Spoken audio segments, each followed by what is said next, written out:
Tonight's Cleveland Browns injury report brought to you by University Hospitals, the official healthcare partner of the Cleveland Browns. Joe Haden will not play tonight.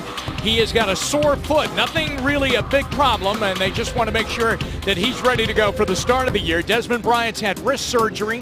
They think there's a shot he'll be ready to go by the start of the year. Nate Burleson is still nursing a hamstring, and Solomon, he's got to get ready for the opener, so he'd have one more shot to play, and that would be Thursday night. Yeah, and the Browns are looking for a third wide receiver to step up, someone to become a productive wide receiver outside of what they expect to get from Miles Austin and Andrew Hawkins.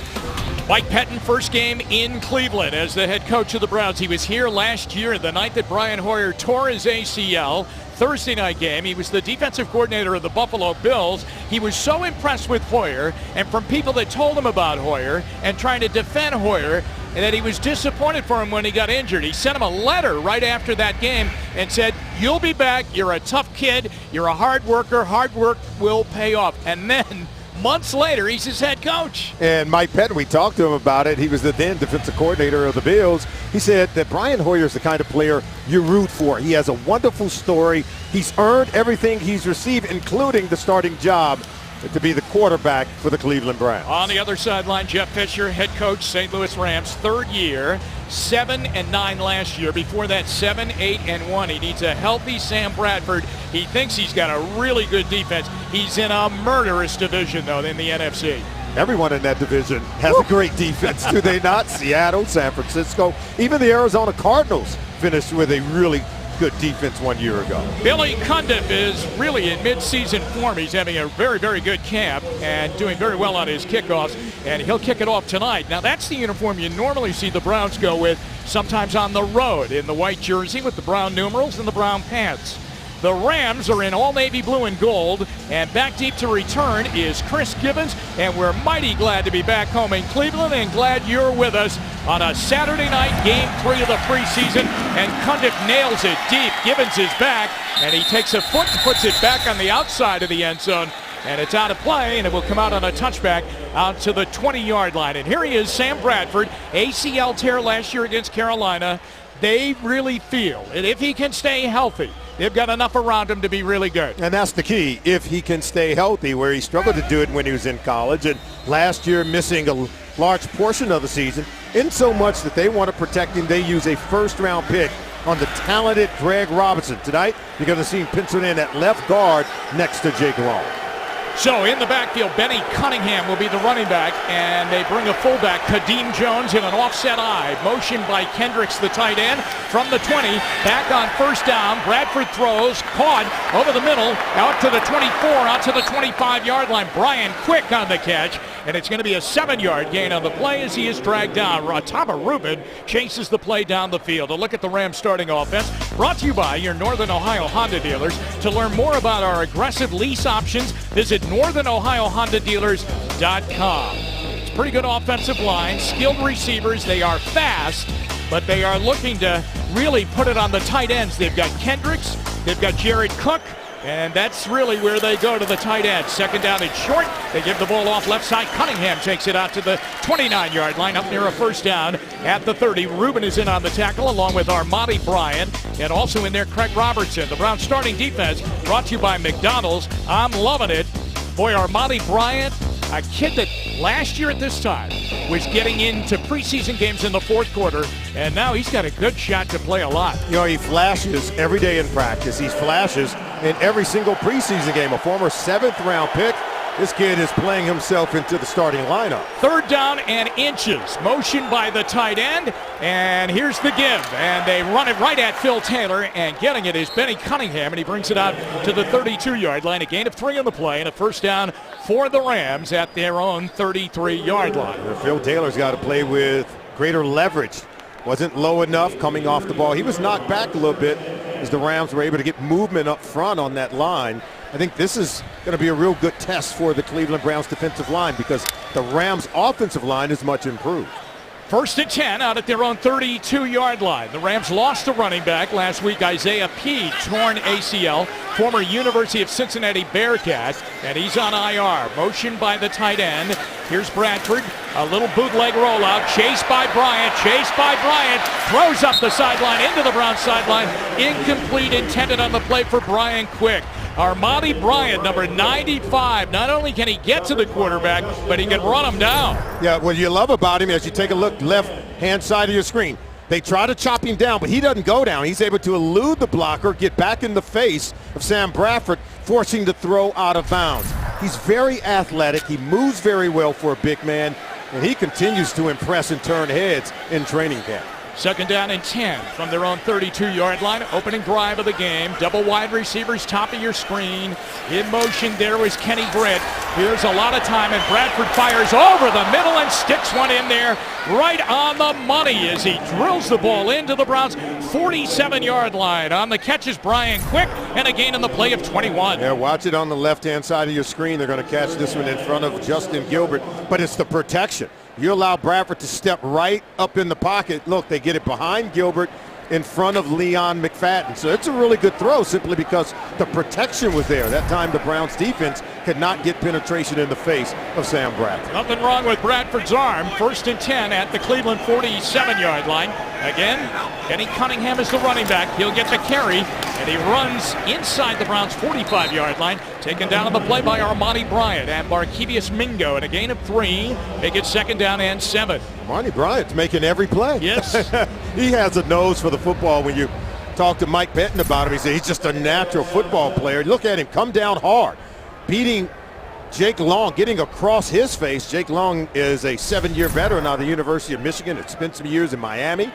You can see Armani Bryant beating age-old veterans to make plays and get to the football.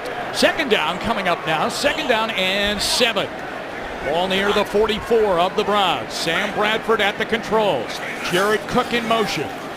Pressure coming. Bradford got tagged there, and he has to throw the ball away. He got hit first by Mingo, second by Kruger, and he turfs the ball down at the 40-yard line, and it will be 3rd and long.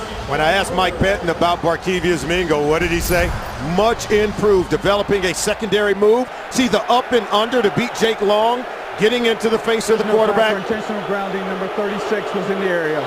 No grounding. No grounding at all. Benny Cunningham was in the area. You're right about Mingo, though. They're trying to get him. He's like a pitcher that just throws fastballs, right? Yeah. Sooner or later, they catch up to you. You cannot be that one-trick pony. That's, right. That's what Mike Benton has said. He's developing a secondary move, and if he can do that, I think he could become one of the best pass rushers in the NFL. All right, 3rd down and 7. And the Browns defense wants timeout. It's called by Carlos Dansby, as obviously they were not lined up right, so he looked over right away. The middle linebacker calls timeout. It will be 3rd down and 7 for the Rams at the Cleveland 44-yard line after the timeout with 11:31 remaining here in the first quarter. Now remember, 3rd down defensively was the problem last year. We'll see how they do on this 3rd down and 7 when we come back. No score, first drive of the game. Mike Pettin has this theme now, play like a Browns, Solomon. Yeah, it's his mantra of what he wants his players to be. Competitive, passionate, unselfish, committed, and most of all, very physical when you're playing in the AFC North Division. On 3rd down and 7, shotgun snap, pretty good pressure up the gut, but he finds his man Jared Cook.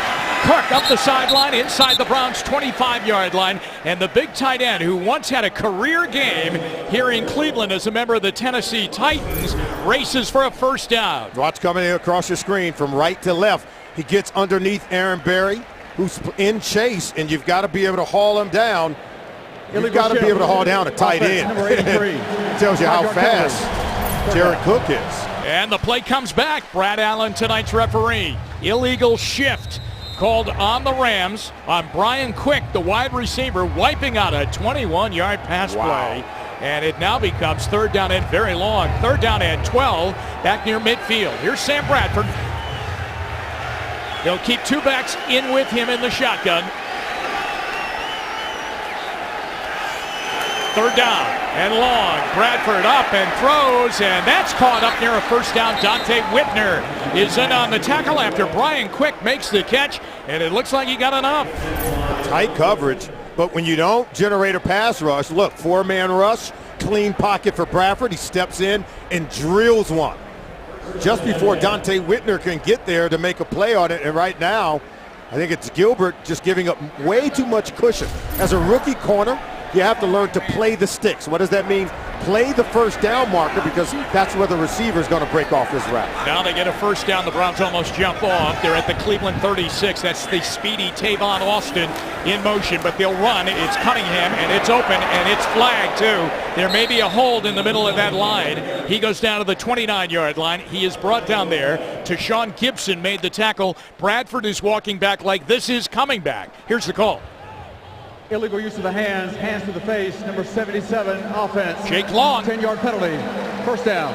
Now he, like Bradford, is coming back off an ACL tear too. Absolutely. There you can see he's working right there against Phil Taylor, and you have to let him go. If you can't control him, Taylor did a good job of getting down inside of Jake Long. Long was forced to hold him to keep him from making the play. So it becomes first down and 20 all the way back at the 46-yard line of the Browns. Top of your screen, another speedster out of West Virginia, Stedman Bailey. 3 receivers at the bottom. Bradford on 1st and 20, loads up and fires, incomplete. A man open, but he cannot catch it. That's Jared Cook at the Browns' 35-yard line. You know what? He misses the throw, but I got to tell you, the frightening part, if you're a Browns fan, these guys are wide open. There's some guys who are open, and he's getting plenty of time to throw the ball. You can see a hand in the face of Bradford force that ball to go wide. And I think the Browns defense is a little bit fortunate on this drive, because the St. Louis Rams have had a couple of penalties to take them back. I mean, they've been moving the ball, completing passes, and getting good protection for Sam Bradford. Second down, 20, 10th play of the drive. In the shotgun, Bradford, Cunningham on his right. Play action, throwing, long, looking for Tavon Austin with a flag down on Leon McFadden, I'm afraid. It's incomplete at the 5-yard line. All right, McFadden is going to have a flag thrown on him. Or are they going to pick it up and say the ball was uncatchable? Yeah, they may be picking it up exactly. And had it been catchable. Here it comes. There is no foul for illegal contact on the play. I think he picked it up because he said the ball was way long over his head. The ball was out of the reach of Tavon Austin right there. Now, Leon McFadden, Solomon, Mike Pettin told us he's really come on. Now, I know he's been flagged a lot. Yes. Okay? But sometimes they're even saying, you know what, those flags. Who hasn't been flagged a lot, right? If you're not flagged, you're not in the game. Yeah, that's the old saying. If you're not cheating, you're not trying. And McFadden has been competing. And Mike Pettin said he's a much improved player. They love the way that he's been playing. Here comes a blitz and maybe a flag. And yes, a false start on the Rams. So 3rd and 20 will become 3rd down and 25. False start. Offense number 77. And Jake Long has picked up 2. Significant penalties has really stalled this drive, where we saw the Rams offense moving, getting some penetration on the other side of the 50. Now they're back on their side of the 50-yard line. How about that? They've gone all the way back. Aaron Berry was coming on a blitz. 3 penalties, 20 yards, and it has stopped them cold. And now it's 3rd down and 25 from their 49. Now you got to play the sticks. If you're the defenders, you don't even need the blitz here. Bradford with a blitz coming from Berry, and he fires over the middle, up in the air. That ball is caught. Kenny Britt at the 15-yard line. McFadden and Whitner get over there, but on 3rd down and 25, they get 36. Coming down the right side of your screen, and Whitner doesn't get over there in time, and McFadden doesn't close in on it, doesn't play the ball. No pressure in the face of Bradford, and he can drive it. If you're the defensive coordinator, Jim O'Neill, you are livid that they're able to complete and convert on 3rd and 25. And it's 1st and 10 at the Browns' 15-yard line. Corey Harkey and Cunningham in the backfield. Cunningham runs left, and Paul Kruger got him inside the 15-yard line near the 13 for a 3-yard gain, and it will be 2nd down and 7. 8:52 left to go in the first quarter, and Brian Hoyer in the Browns offense hasn't gotten a sniff of the ball yet. Yeah, and I'm really surprised, because what did Mike Pettin tell us? He said that they were going to put in a specific game plan for the Rams, and he felt that his defense and his offense would play at a much higher level because they would be able to execute that specific game plan. So far tonight, defensively, they can't get off the field. 1 back in the backfield, Cunningham. 2nd down and 7 at the Browns, 12 and a half. Motion at the top of your screen by Austin. Bradford looking left, fires, and it's incomplete at the 5-yard line as they went for one of their tight ends. Lance Kendricks was there, Jerry Cook rather, at the 5-yard line, and broken up by Robertson and McFadden at the 5. And it looks like Bradford may be hurt. Sam Bradford down, and everybody with the Rams has got to be saying, oh no. We'll take a timeout as they check him out. Sam Bradford, their starting quarterback, is down. We'll take a break. 8:19 left in the first quarter. We broadcast tonight's game all across the state of Ohio, in Columbus on WBNS, in Youngstown WYTV, in Dayton on WHIO, Toledo WTOL, and here in Cleveland on WKYC Channel 3. Sean Hill is in for a limping Sam Bradford, who got hit on a roll-up by Armani Bryant after Bradford had released the ball on that pass. 3rd down and 7, and they are 3 for 3 on 3rd down. Here's Hill back to pass, late pressure, he throws, it's incomplete. Intended for Kendricks at the 10-yard line, and again Armani Bryant was in the face of the quarterback. Armani Bryant is making plays all over the football field. Ask Sam Bradford, because he rolled up on the leg of Bradford, forced him out of the game, and here you get pressure in the face of Hill. Watch him come around on the stunt, forcing a bad throw. Had that pass been completed, may go for a 1st down. So there's Bryant, who is earning more and more playing time. A 30-yard field goal attempt by Greg the Leg Zuerlein, who's only 1 for 4 in the preseason, but the misses have been from 59, 55, and 46. Snap is good, and so is the kick. 30-yard field goal by Greg Zuerlein, but the worry right now is this. Sam Bradford left the game injured.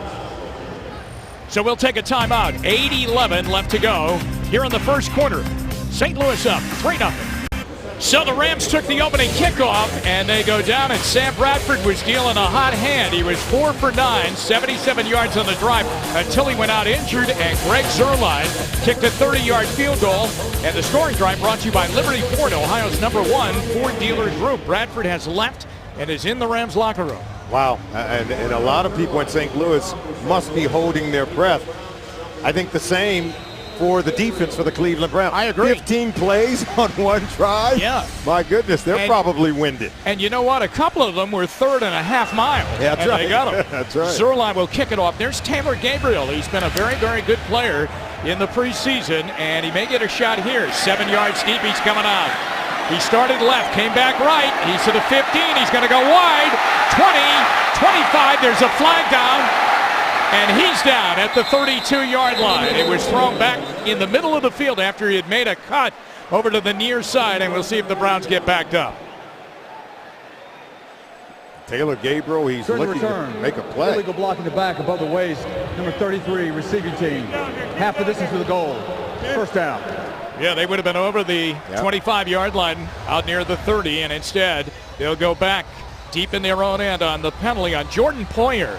All right, here we go. Brian Hoyer in at quarterback and ready to go. Now, he had an atrocious start to the Washington game. A missed snap count. Alex Mack snapped on the first play early. Ryan Kerrigan blew in and sacked him. You know, it just was a bad start. But you notice, Jim, he's under center. This is where he's most comfortable. Hoyer throws. Miles Austin catches 20, 25, and down at the 25 for a 1st down, and that is more like it. The Browns starting offense brought to you by McDonald's. I'm loving it. 17-yard gain of the 1st down. Andrew Hawkins, Jordan Cameron's 2nd game for him. He had a choppy game 1 Monday night. The offensive line, they think it's good. They think Bitonio's been very good, the rookie left guard. So here are the Browns, 1st and 10 as Hoyer connects on 1st down. Cameron in motion, pistol formation from their own 25. And he gives the ball to Ben Tate. Not much there, if anything at all. No gain. 2nd down and 10. Joe Thomas yelling over to one of the officials that they were really laying it on Tate as we look at the Rams starting defense loaded with talent at #1 picks. Brought to you by Northern Ohio Honda Dealers. To learn more about our aggressive lease options, visit northernohiohondadealers.com. 2nd down and 10. Ben Tate in the backfield with Hoyer. Andrew Hawkins in motion. A quick bubble screen to Hawkins. He's got a man in front, Mitchell Schwartz, and he brings him out over the 35-yard line, out to the 37 and a first down. Big Mitchell Schwartz out there leading the way. Mitchell Schwartz is an improved player, but check him out. The right tackle, number 72, getting out in front. Miles Austin getting a block right there, trying to spring Andrew Hawkins, the speedy but short receiver. He gives them some quick playmaking ability. 12-yard gain and a first down. Over on the sideline, Hawkins huffing and puffing a little bit. Take the lone back. Hoyer maybe changing the play. Armstrong and Austin. There's a blitz coming as the Rams might have gotten caught offside. Hoyer's got an open field. He fires. Cameron's got it. Out for a first down to the 47-yard line. There was no flag thrown on that, and the Rams had jumped off as their middle linebacker jumped right into the pit. That was Darren Bates. And what are we seeing? We're seeing Brian Hoyer in sync, in rhythm, completing passes. They're able to get the bootleg outside of Chris Long. He completes his third consecutive pass of the game. When you can get Brian Hoyer in rhythm and in sync early in games, he can shred you apart. Dion Lewis in at running back now. It's second down and 1 as they gave him 9 yards on that catch. Here's Lewis with a stutter step and a first down. Bates gets him out by midfield. But move the chains, and the Browns get a fresh set of downs. And you notice the bootleg play brought him back this way to the right of the offense, and on that play, they slant it back to the left side. And they're getting this defensive line on the move. They're a big, strong defensive line, as we already said, Jim. What do you do with big, strong linemen? You got to get them running. You get them on the move, try to tire them out, and then try to crease them with Dion Lewis hitting it up the middle. First and 10, they're right at the Browns' helmet at midfield. Hoyer gives, Tate runs, 50, 45, 44. Bates took him into the Rams bench at the 44, give him 6. They're getting them on the move. They're cutting defensive linemen. This is something that we saw throughout training camp. We felt like the Browns' offensive line would be much improved. Look at, they cut and they chop 98 Kendall Langford. They're able to get Ben Tate out on the perimeter. And right now, they're moving the ball against a really good defense. Well, already tonight, it's starting to become a tough night for the Rams. Langford got cut, and he's slow to get back up. So they'll take care of him, and we'll take a break. 4:54 left first quarter. Browns on the move. The Voice returns to NBC Monday, September 22nd. Watch as the strongest vocalists from across the nation compete for a sweet recording contract. Gwen Stefani and Pharrell join Adam and Blake in the 7th season of The Voice, premiering Monday, September 22nd at 8 right here on Channel 3. So far, Solomon, 6 plays, 49 yards for the Browns offense. Hoyer 3 for 3. He's red hot. We told you he'd be more comfortable. He knows he's the starter. Tonight he's playing like one. Second down and 3 at the Ram 43. Kendall Langford left the game. Bryant's changing the play. Tate the running back, and he'll give it to him. Tate to the outside, in trouble and going down. Chris Long chases him down and drops him for a significant loss back near the 47-yard line. A loss of 3 makes it 3rd and 6. Yeah, that time Chris Long won the battle against Mitchell Schwartz. Watch him knock 72 Mitchell Schwartz back into Ben Tate, and then he sets the edge, meaning he doesn't allow Ben Tate to get around him as he had on the run before. So that time Chris Long won the battle in the trenches. Travis Benjamin into the game. He's in that stack of receivers with Andrew Hawkins, top of your screen. Cameron in motion. Austin at the bottom. 3rd down and 6. Pressure coming. Good job by Dion Lewis to pick it up. Hoyer's got to throw the ball away as he was getting chased on the play by Aaron Donald, one of their first-round draft choices out of the University of Pittsburgh. And he is a load. I don't know how Dion Lewis was able to block him. Watch 28. Feels him coming off the edge. Look at that. There's a block right there, but then there's Donald coming with more pressure. Lewis did a good job picking up the initial blitzer. Hoyer forced to get rid of it. All right, that second down run by Tate really was the negative play that kind of stalled the drive. Lanning to punt, Austin to return. He's got jets, and he calls for a fair catch.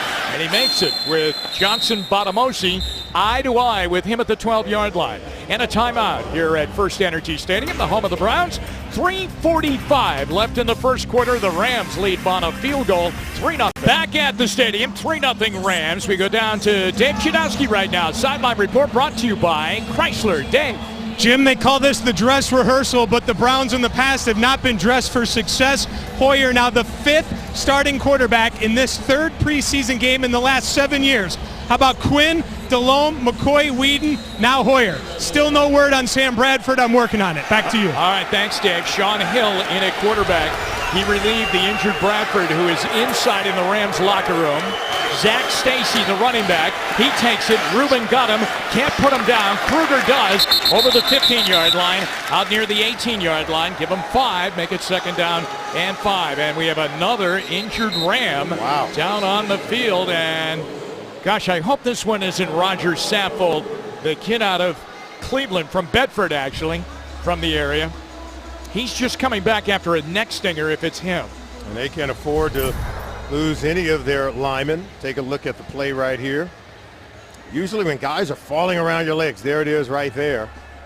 I think it was Phil Taylor who sort of rolled up right there, right on the back leg of that right ankle of Roger Saffold. Yeah, and it is Saffold. And I'll tell you what, as I remember it, and I think I remember this well, I think he got hurt here last year when the Rams came in here and played. But Roger's a terrific player, yeah. I mean, so these homecomings for him have been tough. Now he's going to get up under his own power. So they've lost Kendall Langford, they've lost Bradford, and now Saffold, who just got back in this week. He had a stinger in his neck early in camp. And sometimes people will label you as someone who's injury prone. As you saw right there, Jim, how can you protect yourself from that? No. He's blocking the guys in front of him. You don't know players are falling behind you and rolling up on the back of your legs. A lot of offensive, defensive linemen are susceptible to those kinds of injuries. So it's 2nd down and 6 at the 18-yard line of the Rams. They lead 3-0. Stacy with a tight end in front of him. 3 receivers in the formation. Sean Hill back to pass, looking, going to go long down the sideline, coming back, and the ball is caught at the 50-yard line as Gilbert cannot come in there and get Kenny Britt, and he gets 32 yards down to midfield, and the Browns secondary is struggling. You know, Gilbert is a big corner, but Kenny Britt, 6'3", 225, 6 years out of Rutgers, going up against a veteran wide receiver as Justin Gilbert. Just has to get his head around, find the football. See, if he can find the football, stands a better chance of being able to make a play on it. And now, 2 catches for Britt for 68 yards from the 50. Motion by Austin. 1st and 10. They give it to Stacy, and the Browns got him behind the line. Nice play. That's Chris Kirksey, the rookie linebacker from Iowa. Boy, I'll tell you what, Solomon, he continues to flash. Both Kirksey and Craig Robertson, they play in the same position. Both guys battling, competing, and they are both making plays, Jim. Every time they have an opportunity, they're making the play. They're where they're supposed to be in the defense, and they're sure tackling, whether they're on the back end or playing in the offensive backfield. So it's 2nd down and 12. Now back on their side of the field at the 48.5-yard line. Sean Hill, 13th year out of Maryland. 1st year with the Rams. Going to throw it, and Kruger knocks it down as they try to get it out to Kendricks for a little tight end screen, and Kruger got up and swatted it down. Oh, we've seen Mingo making plays. We've seen Armani Bryant, and now Kruger. Look at that. It's just smart play. He senses as he sees the running back coming out of the backfield. He's able to get up and knock the pass down from here. 3rd down and 12. They're very good on 3rd down, though, here in the early going. They are 3 for 4.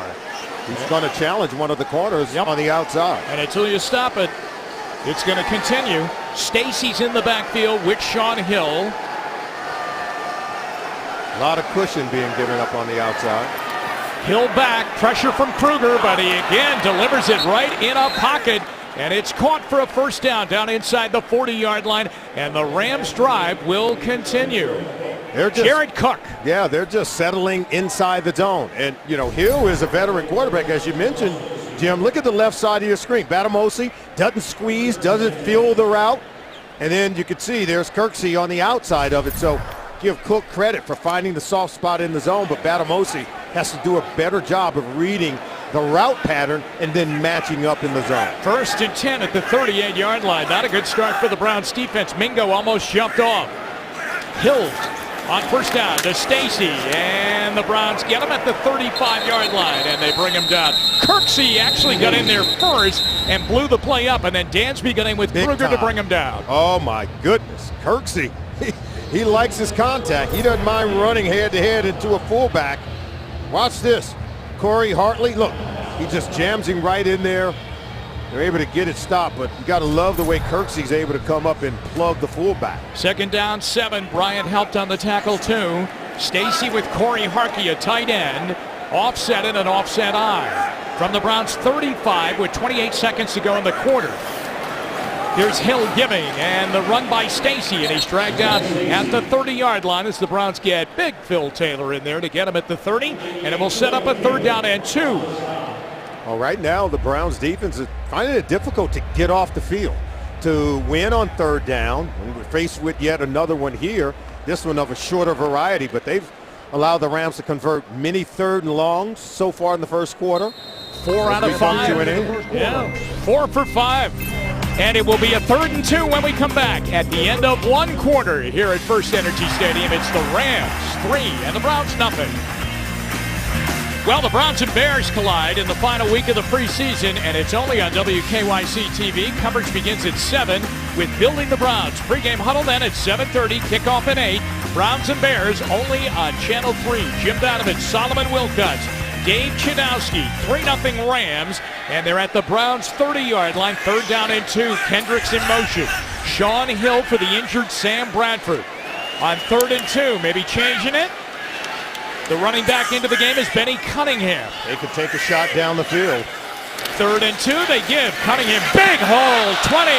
Dansby chases, and they tip him over inside the 10-yard line at the 9. He's brought down by Tashawn Gibson. He got 21. You know, Sean Hill did a good job of reading the defense. He knew they were going to blitz. I thought he was checking to maybe a pass. He checked to a run and creased them where they were blitzing from. They had an overload to the right. He goes the other side, and they're able to get out the back door of the defense. See, he moved the fullback, and then the fullback came over to block to that side where they had numbers.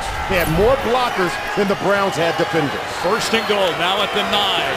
Cunningham remains in the game at running back.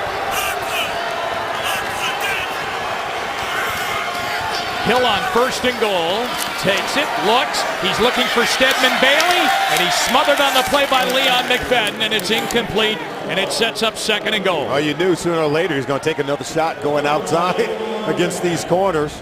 You know, Sean Hill is a 13-year veteran. He's played in a lot of games in the National Football League. And he comes in a preseason game, he's trying to solidify his spot as the number 2. Yeah. And from what we saw with Bradford, you get the sense that by the time the season's over, he's going to become the number 1 at some point where he's going to have to play on Sunday. So far, 9 plays, 77 yards on this drive, and they had a long drive on the opening drive that got them a field goal. 2nd and goal at the 9. Hill deep drop, pressure coming. Taylor chasing him. Here's Hill to the 10, and out of bounds at the 7-yard line. He's chased down. Dansby and Kirksey take him to the sideline, but big Phil Taylor was running him down. And good thing, because Hill had a receiver open in the right corner of the end zone where it looked like it looked like Justin Gilbert was looking into the backfield a bit. See, right there, he has a man in the corner of the end zone, but he can't throw it. Yeah. See, he was under pressure. He wanted to pull the trigger, could not. And there you see Gilbert right there. See in the back? Yes. See, there's Gilbert trying to get My back. goodness. He had a guy wide open. Phil Taylor saved the day. 3rd down and goal. Motion by Tavon Austin. Hill wants the ball from the 7 on 3rd down and goal. A flag comes down, and I think they took too much time. Delay game. And they did. Offense. Wow. 5-yard penalty. 3rd down. Still preseason for the Rams as well. Yeah, that's right. It will go over the 10, out of the 12, and it becomes 3rd down and goal as Jeff Fisher looks out. Now, you know he's watching what's going on, but his mind also has to be saying, what's wrong with Bradford in that locker room? There's no doubt. Remember, he had an opportunity to go coach the Miami Dolphins. He chose to come to St. Louis because he felt he had a quarterback, franchise guy in Bradford. And who wouldn't do that? At the 12-yard line, 3rd down and goal. Let's see if they pressure Hill. Up in the pocket, he gets away, rolls right, throws into the end zone. It's incomplete. On the coverage was Justin Gilbert. 8 yards into the end zone. He flips the ball in there for Brian Quick, and they can't come up with it. Yeah, Quick looked like he may have had it with his hands, but watch Gilbert. He'll come and he'll grab the arm. He doesn't allow Quick to haul it in. Look at the recovery. Watch how he grabbed that arm right there. It seems like he's able to get the ball out before Quick can haul it in. Just a way to keep digging, keep fighting. if you're Justin Gilbert. Good job by Gilbert. Good Absolutely. comeback right there. 30-yard field goal attempt. Zuerlein's already got a 30-yarder in the game. And the kick towards the dog pound is up and good. And so the Browns defense bends, but it doesn't break. They've given up 2 field goals. They've given up big plays, and they trail 6-0. Solomon, a little surprised the Rams have really moved it on them. Yeah, I'm surprised they're allowing the Rams to convert these 3rd and long plays. Yeah. I'm not surprised how well they played once they're back is to the goal line. We saw that in the Monday night game against the Washington Redskins. Now they do have to do a better job of not allowing the offense to get so deep into their own territory. Okay, Brian Hoyer and the Browns offense has only been on the field for 1 drive, and they were moving it pretty good, and then it got short-circuited and they had to punt the ball away. A look at the Rams scoring drive is brought to you by Liberty Ford, Ohio's #1 Ford dealer group.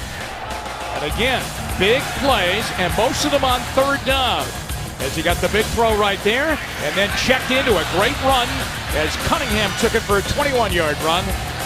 And then the field goal by Zuerlein. 6-0 St. Louis. And back deep to return for the Browns is a guy who has burst in the return game, and that's Marlon Moore. He's got over 100 yards in return yardage, and he's got a long of 52 yards. We saw that, remember, in Detroit. He almost broke it right up the middle. Yeah, and when we talked to Mike Benton about one of the receivers who could emerge and become a number 3, Moore was one of the names that came up along with Gabriel. It's over his head, and he won't get a shot this time on the touchback. The ball will come out to the 20-yard line. 13:01 to go in the half. And remember, it's a big sports night here in Cleveland. You've got the Browns playing here. That's right. Over at the Q, it's Arena Bowl 27. And the Arizona Rattlers, who have been in the last 4 in a row in the Arena Bowl, There and you they've go. won the last 2 on the road. They're leading over the Cleveland Gladiators 21-6. That score's nothing. That's what I was gonna ask That's you. arena football. That was NFL score. You might be worried. Not an arena ball. Here comes Brian Hoyer, 1st and 10 at the 20. And on 1st down, play action and pressure. And Hoyer is sacked with a flag. Brian Hoyer gets hit on the play. Robert Quinn, who had 18 Wow. sacks last year, he came around that right side, and wow, Brian just buckled down. Pro Bowler against Pro Bowler. We said that Joe Thomas would be Holding. tested. Offense number 75. The penalty is declined. 2nd down. And they call it on the rookie Joel Bitonio out of Nevada. Now watch it. Right side of your screen. Yes. And there you see he gets right around Thomas. And we know Joe Thomas is one of the best in the NFL at left tackle. But look at the dip and rip. See him get lean Yeah. and little with that left shoulder. He dipped it right under the hands of Joe Thomas. 2nd down, 18. Terrence West in the game at running back. Hoyer to throw. He's got pressure out in the right flat. Incomplete at the 11-yard line to West. And again, pressure coming from that Rams front. Yeah, I got to tell you, Hoyer did a good job under pressure. He kept getting back. Look, he goes from his left, clear back to his right, finds his check down. And now, Terrence West has to keep running. He's got to keep running up the field. That's what Hoyer was expecting. Now remember, all of these players, it's their first year in the offense.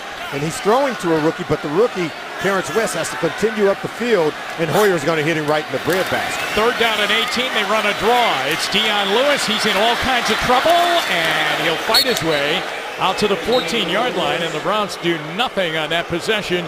It's a 2-yard gain, and the crowd didn't like the series either. It was a sack, a rush throw into the flat, and a draw, a give-up draw. Real quick, that series is on the running backs. We already said Terrence West didn't continue up the field on the ball thrown to him. Appeared to be overthrown, but it wasn't. Right. He keeps running, he's going to catch it. Dion Lewis on that play, and I'm sure Wilbert Montgomery, the running back coach, is going to talk to him. You can't keep cutting to nowhere. We call it running to darkness. He wasn't running to daylight. He was running to darkness. Lanning's punt, and Tavon Austin wants everybody to get away from it. He gets a bounce and another bounce, and it's going to turn into a pretty good punt inside the 40 at the 38-yard line of the Rams, and they'll have the ball when we come back. 48-yard punt by Spencer Lanning. 11:48 to go in the half, and it's the Rams leading over the Browns 6-0. We'll be right back. Expo is right around the corner. Your chance to get a free health screening, important money and safety tips, and enjoy some cool on-site activities. Channel 3's Health and Wellness Expo, a free family event Saturday, September 6th at the Convention Center beginning at 10 a.m. All right, I got to ask you now. Arena Bowl, 30-6 Arizona. Do I worry yet if I'm a Gladiator fan? No, you got to get to 50 to lock the thing up. All right. Got a long way. New quarterback in the game now. Austin Davis out of Southern Miss takes over from his own 38-yard line on first down. He gives it. Zach Stacy runs it. John Hughes sniffed it out. And John Hughes just plays really well. No gain on the play. 2nd and 10. Mike Pettin told us that yesterday. You know, John Hughes is just a workman-like guy who makes plays. Yeah, he did. He just continues to show up and flash. Every night when they put the tape on in practice, he's doing this. He's getting to the ball carrier, and he's making plays in his 3rd year out of the University of Cincinnati. 2nd and 10. Davis competing to be the backup quarterback here in St. Louis. Bradford started, went out hurt. Sean Hill had the finish of one drive and another drive, and a quick throw, and it's incomplete. Not on the same page there with Chris Gibbons. Incomplete pass will set up 3rd down and 10. I think it was Barkevius Mingo who had a little pressure in the face of the quarterback, distracting the throw. And right now, the Browns have got to be able to. There you see Mingo. Look at that. He's flashing all over the place.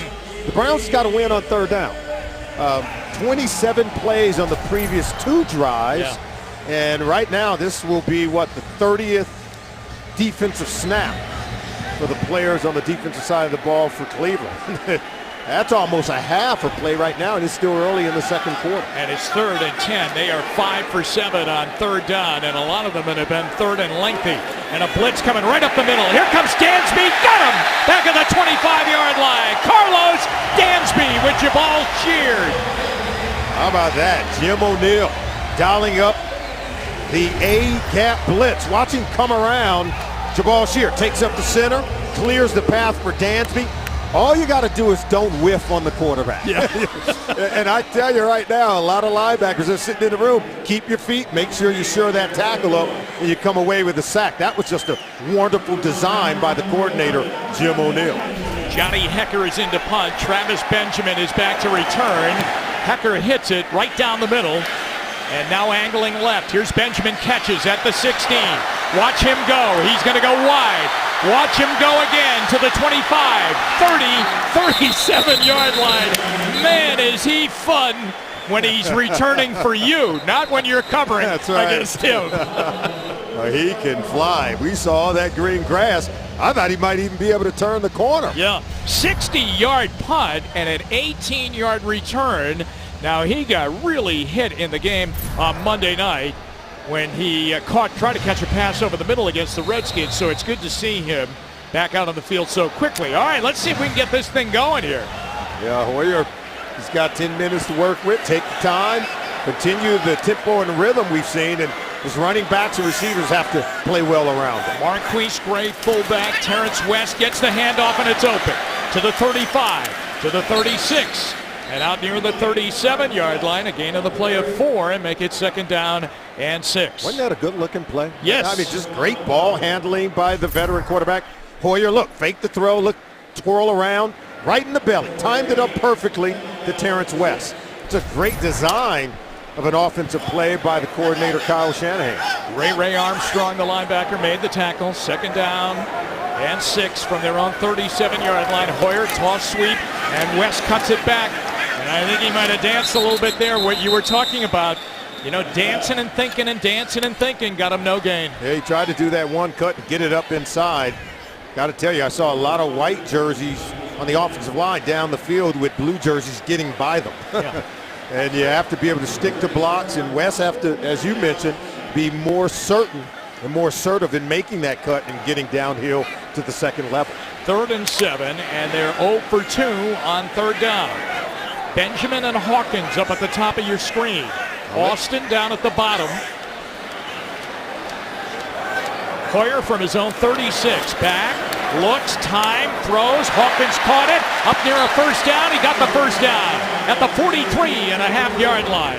Gain of 8 on the play. On the tackle, Rodney McLeod. And at first they block Robert Quinn, does Joe Thomas. Then he gets it, the quarterback does, Brian Hoyer to Andrew Hawkins. It was just good synchronization. What, of course, Mike Pettin talked about, a cohesive group in terms of the chemistry of the offense. starts with protection, the quarterback reading the defense, and then receivers actually catching the ball, as we saw from Andrew Hawkins. And it's a first down out at the 44-yard line. Play action. Hoyer steps, throws, and it's intercepted.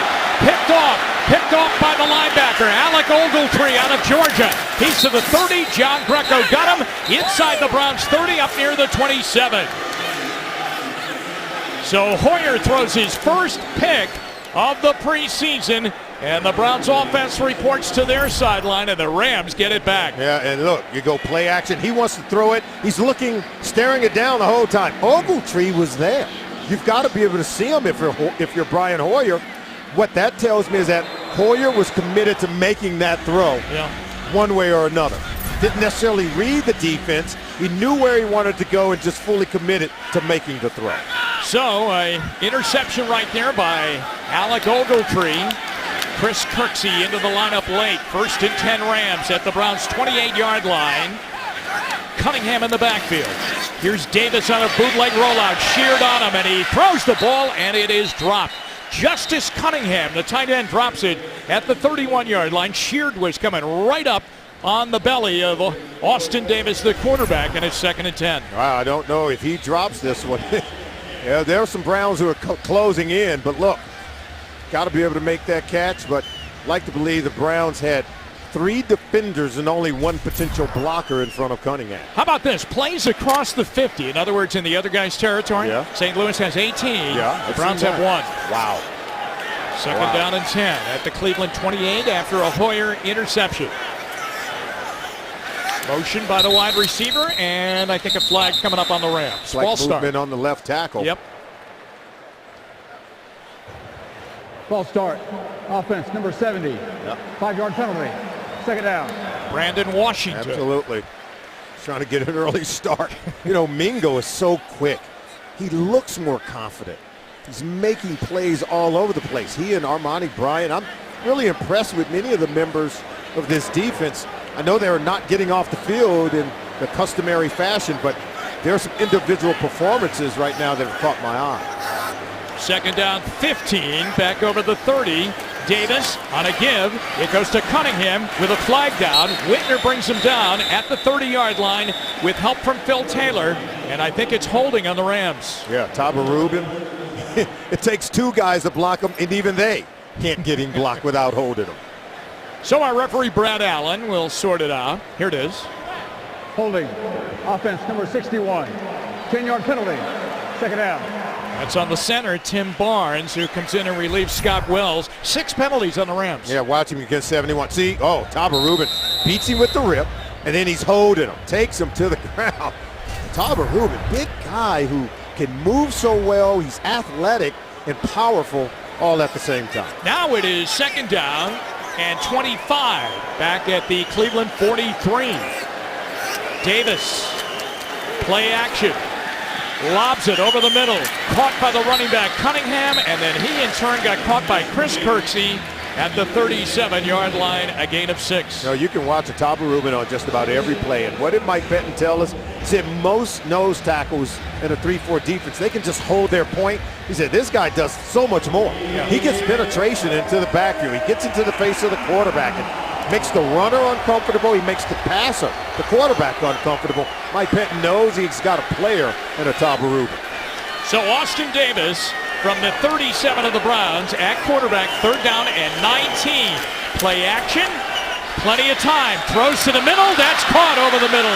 On the catch, it's Chris Gibbons, and Gibbons is going to get up near a 1st down inside the Browns 20 at the 17.5-yard line. A 19-yard gain and a 1st down. Yeah, and Justin Gilbert feels that Gibbons pushed off at the top of the route. That's how he came open late over the middle of the field. Getting separation against the rookie Gilbert. Watch Gilbert jump up. He's screaming. Say, hey, he's pushing me. You've thrown the penalty flags on us. How about an OPI, what we call offensive pass interference? That's what he's screaming for. Rams have it 1st and 10 as they convert on a 3rd down and 19 from the Browns' 18-yard line. Davis back. Again, a lot of time. Throws over the middle. Caught by a kid out of Bowling Green. Tight end Alex Bayer. And it's going to be a 1st down inside the Browns 10. 1st and goal at the 7. And watch, you talked about how much time he has. Look, comfortable pocket. Vision down the field, can step up, and then a laser down the middle. Deshaun Gibson's got to be able to make the tackle initially, but right now they're not doing a good job of getting pressure on the quarterback consistently. It's at the 6, first down and goal. The running back will be Cunningham. He's got a tight end, Justice Cunningham, in front of him. So double Cunningham's in the backfield. Motion by Brad Smelly. Here's Davis to throw. Fires into the end zone. Touchdown. Rams on the catch by Brian Quick. And boy, I'll tell you what, it's been all Rams in this one. They lead 12-0. We've got 3 long drives and 3 scores from 3 different quarterbacks, whether it's Bradford, Hill, and now Austin Davis. Quick in front of Gilbert and Dante Whitman. Look at him settling right in there, in between the corner and the safety. And because there's no pressure in the face of the quarterback, Austin Davis can step up and just drill it right to his receiver Quick. So the Rams lead 12-0, the game's first touchdown. And Greg Zuerlein is in for the extra point. Hecker to hold, McQuaid out of Ohio State snaps, and the kick is up and good. 5:32 left to go, and so far the dress rehearsal game for the Browns. They need a new dress. Down 13-0. Here's a look at the scoring drive by the Rams that gave us the game's first touchdown. It's brought to you by Liberty Ford, Ohio's #1 Ford dealer group. Good job by Austin Davis. Got a big pass down the field, and then from 6 yards out, he sticks it right in there to Brian Quick. 5 plays after the interception. After the interception, Brian Hoyer picked off by Alec Ogletree, giving the ball at point-blank range to the Rams offense, and Austin Davis was able to take advantage of it. Hoyer's got about 5 minutes. We were told he's going to only play in the first half. He could play maybe a little in the second half, but he's got to get more out of this offense and begin able to have some point production. Here comes Marlon Moore on the short kickoff. Took it at the 3. He's got the 20. He's outside 30. He's got a man to beat. Trying to get by Smelly, and he got him over the 40-yard line, out near the 47-yard line. A 45-yard return. This kid's a weapon. Wow. He was shot out of a gun.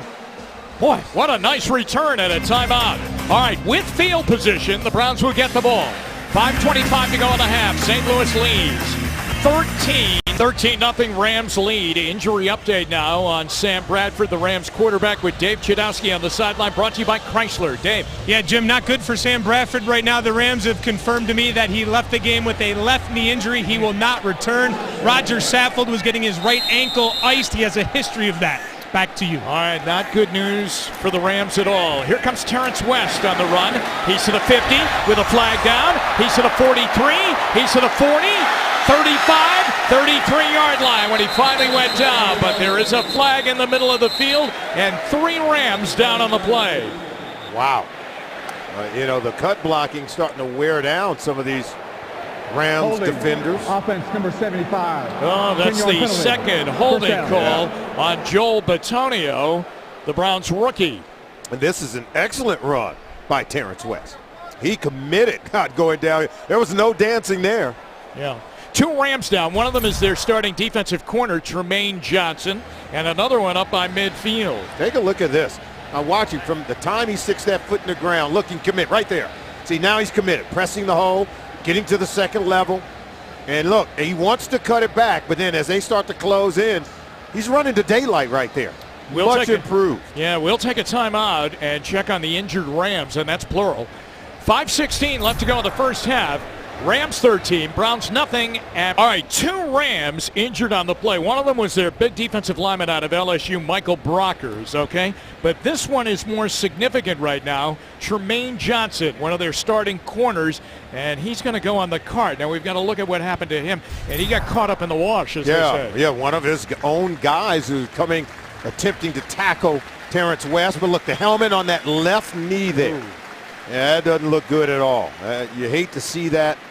When you talk to many of the coaches, Jim, around the National Football League, every time I ask them, hey, what are the #1 priority you want to get out of these preseason games? They say, we want to emerge healthy. And so when you see this, it's a huge cause for concern. All right, he is a starting corner for them. So let me go down the list. Sam Bradford, knee injury, left knee. Kendall Langford left the game. There you go. He went down injured, a defensive lineman for them, and I know they're loaded on the defensive line. Saffold. Roger Saffold, ankle injury, and now Tremaine Johnson with what looks to be a knee injury, and a penalty on the Browns on that play makes it first down and 18 back at their 40, and they're down 13-0 as Hoyer is back to throw, up in the pocket, going to throw it into the Ram bench, over the head of Miles Austin. And I don't know, you tell me, Solomon, was anybody open? Is that why he lobbed it in there? That's a smart play in what we call game management by a veteran quarterback. He understands you only get maybe 3 to 4 seconds. He's not one of these mobile new age quarterbacks that are going to now create, extend plays, run around with the ball. He understands when the pocket breaks down, after your 4 seconds, you got to just throw it away. Don't force it into coverage and commit another turnover. Second down and 18. Hoyer again up in the pocket, throws down the middle. Here's Jordan Cameron, almost a face mask on the tackle, and he's out to the 49-yard line for a 9-yard gain, and it will be third down and 9 coming up for the Browns. Yeah, we're not going to get Brian Hoyer forcing another ball into a tight zone. He wants to see a clear picture, anticipate the receiver coming open as he did there with Jordan Cameron. 1 for 3 on third down. Dion Lewis joins Hoyer in the shotgun. Jordan Cameron on a wing motions from their own 49, and they need 9.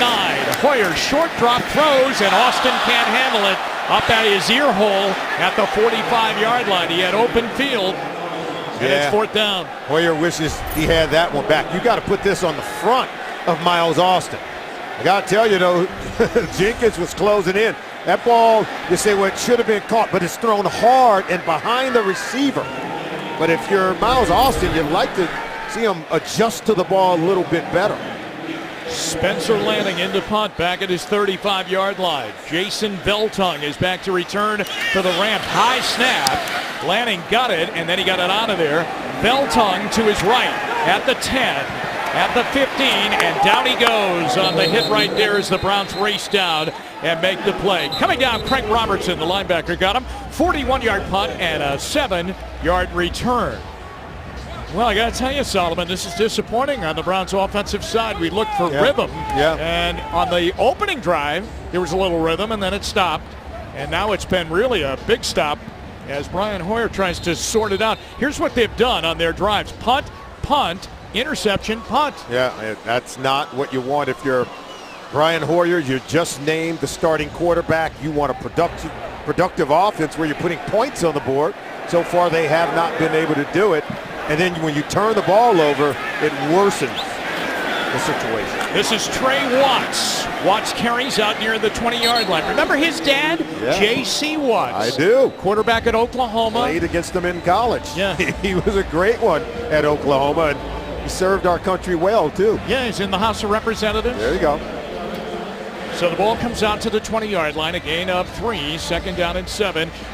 Watts, Trey Watts now played at Tulsa. And he again will be the running back. Justice Cunningham, a tight end, is in front of him acting as a fullback on second down from their 20. And they go back to Watts. And Watts pushes the pile, and Phil Taylor gets him by the waist and brings him down at the 25-yard line. And that's a gain of 4, and it will be third down and 2. You know, we talked about those principles of play like a Brown, the mantra of what Mike Penton wants his players to be.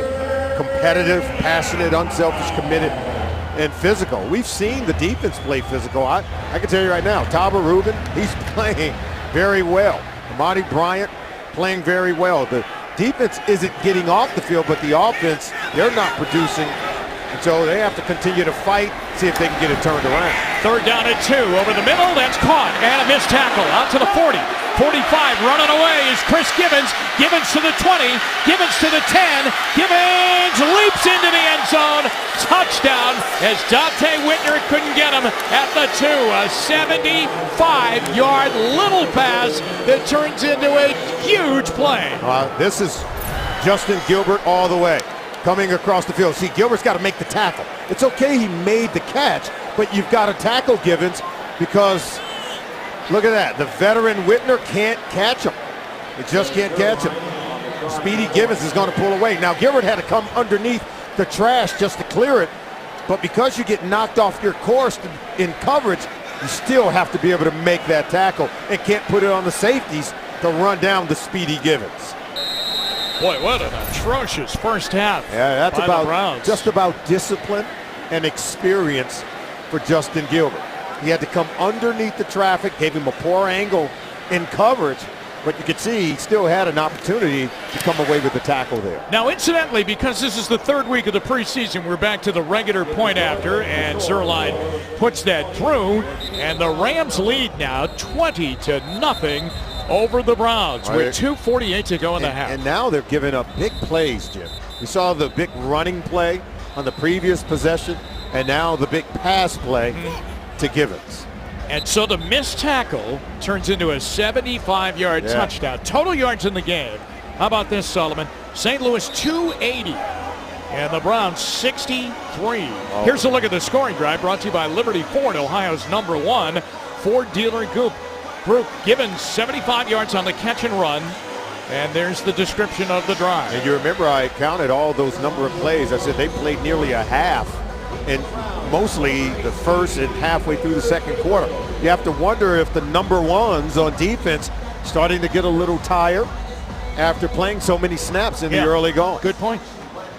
St. Louis went field goal, punt, and then touchdown and touchdown. Back deep, Taylor Gabriel to return. Zuerlein into it, end over end. Here's Gabriel.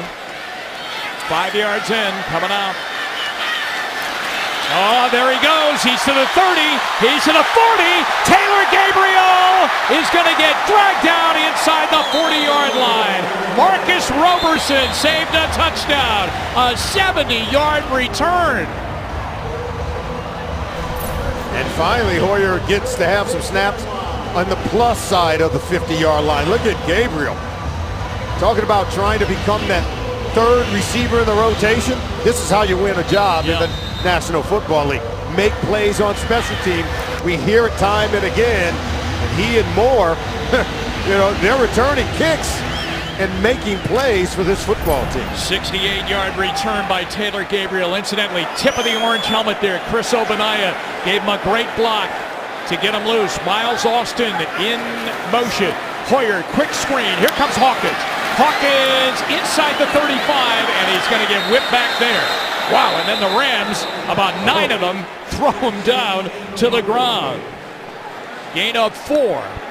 Right, it seemed like he had more than that till a flood of blue jerseys engulfed the 5'8" Andrew Hawkins. Look at this, quickness, darting, and look at sure tackling by Joyner, and then look at his teammates joining in there. LaMarcus Joyner, rookie out of Florida State, one of their defensive backs, makes the play. 2nd down 6. Hoyer throwing on the outside. Austin catching, and he gets knocked into the sideline right there. And over on the corner, Greg Reed knocks him into the sideline. 1:58 left to go. 2-minute warning here at the stadium, and the score: Rams 20 and the Browns nothing.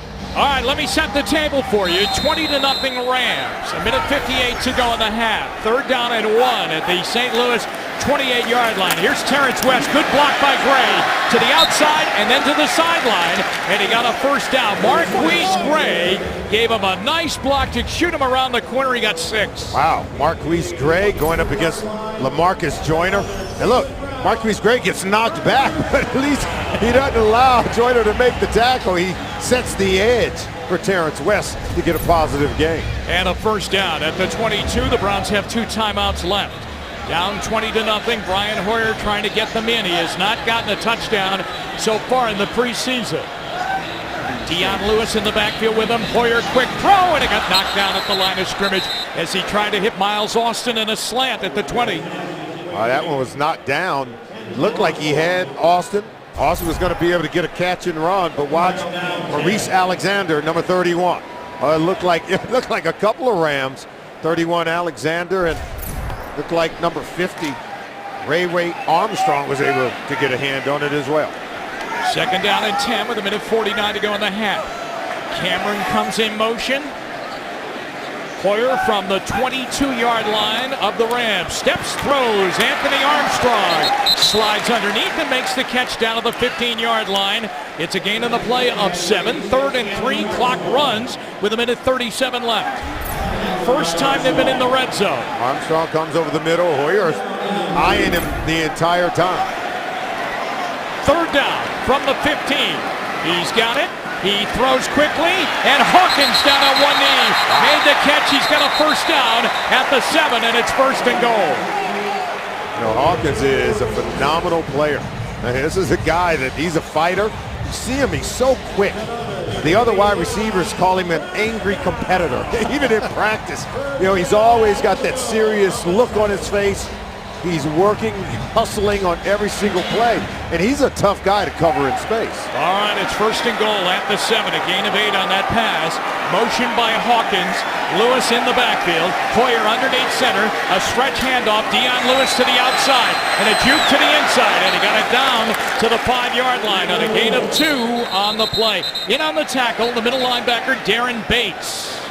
And it will be 2nd down and goal at the 5 as the Browns stop the clock. Now watch this move here. Look at the jump cut to the outside now. Jump cut back underneath.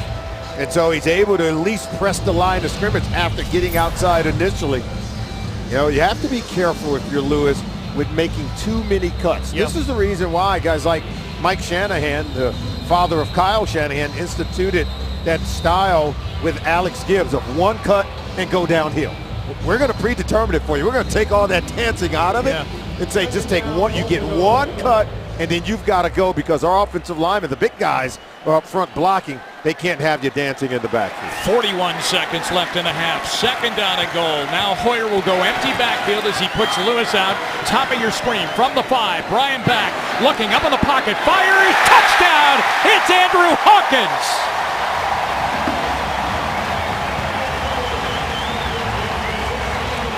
Well done.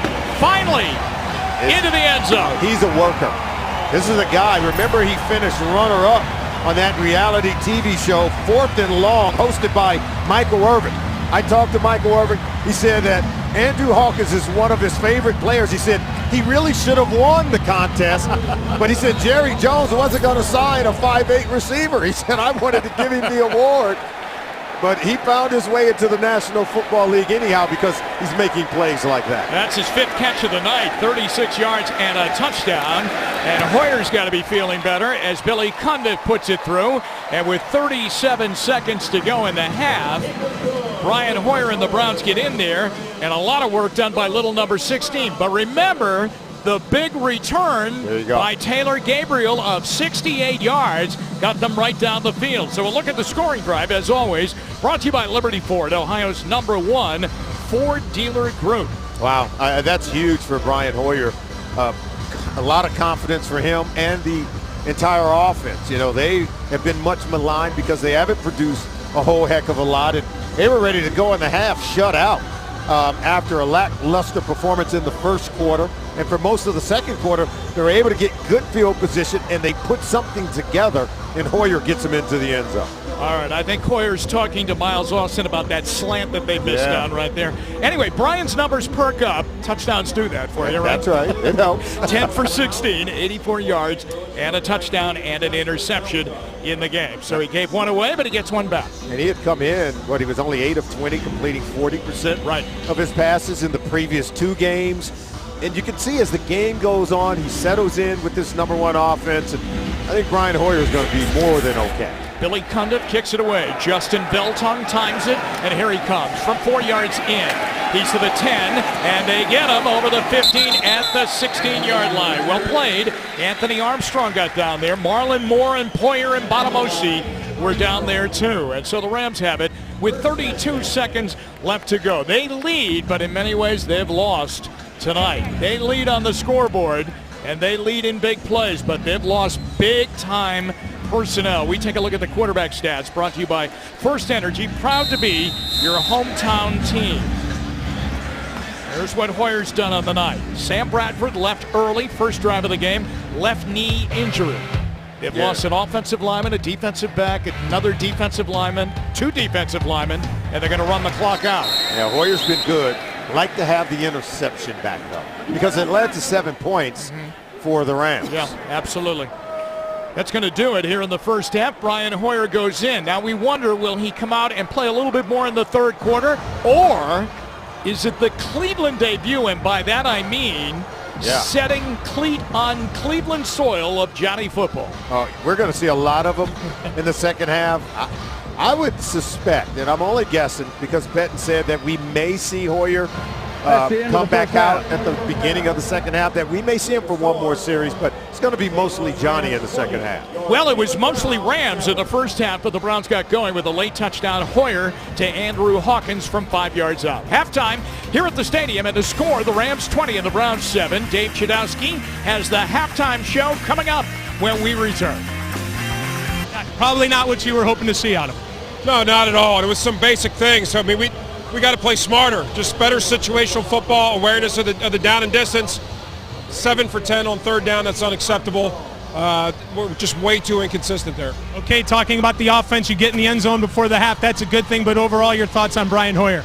It's a good sign. I think he's had his moments, made some good throws. I think there's some plays that he'd want to have back, missed a few reads. But overall, I think he's been solid. Is he done for the night? Is it Johnny now, or will Hoyer come back? No, we're gonna go ahead and put the ones out there on offense for another drive. Another drive with Hoyer. Okay, then plenty of Manziel after that. Jim Solomon, back up to you in the booth. All right, thanks very much, Dave and Mike Pettine. And Greg Zuerlein kicks it away. Anthony Armstrong's going to get a shot as he'll return. The return game's been great tonight, and it is again as he zigzags over the 30 to the 32-yard line. How about that? Every return has been very, very good for them. Down there on the tackle, Alex Bayer from Bowling Green, a 37-yard return. And Jim, why do you want to keep Brian Hoyer in this game? Because you feel like the work in the first half was incomplete by the ones on offense. You want to give them more work, and if you're going to give them more work in the preseason, you better do it tonight because you're going to shut it down for most part next week against the Bears. So it is Hoyer from his own 32, down 20-7. First down. Look out from behind, Brian. And he fumbles the ball, and it's picked up by the Rams. And over the 20-yard line, it is scooped up, and getting in there to make the play was Marcus Roberson to scoop up the fumble. Well, this isn't the kind of work we were looking for. This is a busted play. Mitchell Schwartz allowed the defensive lineman, look, he gets beat right away right there. And he doesn't protect the blind side of Brian Hoyer. It looked like they wanted to go wide receiver hitch to the left side, and no one was ready. It looked like a busted play, and Hoyer got caught in no man's land. And he fumbled it, and Marcus Roberson comes up with it. And it's a first down already in the red zone at the 19-yard line. And staying in at quarterback is Austin Davis. Watts will be the running back. Trey Watts, motioned by Brad Smelly, the former Brown. It's Watts, and he gets tagged by Ishmaeli Kitchen at the 19-yard line. Do we like Kitchen or what? I like Kitchen. Every time he comes in, he's making a play at that nose tackle position. Watch him right here. As you called his name, look, he just finds his way to the ball. Jamal Westerman helped out, gain of 1, second down and 9 at the Browns' 18-yard line after they fumble on their first offensive play of the second half. There's Kitchen right there. Can't miss him. Davis in the shotgun, flanked by Watts on his right and Justice Cunningham on the left. And there's movement. I think Kitchen got the center to flinch. Tim Barnes. False start.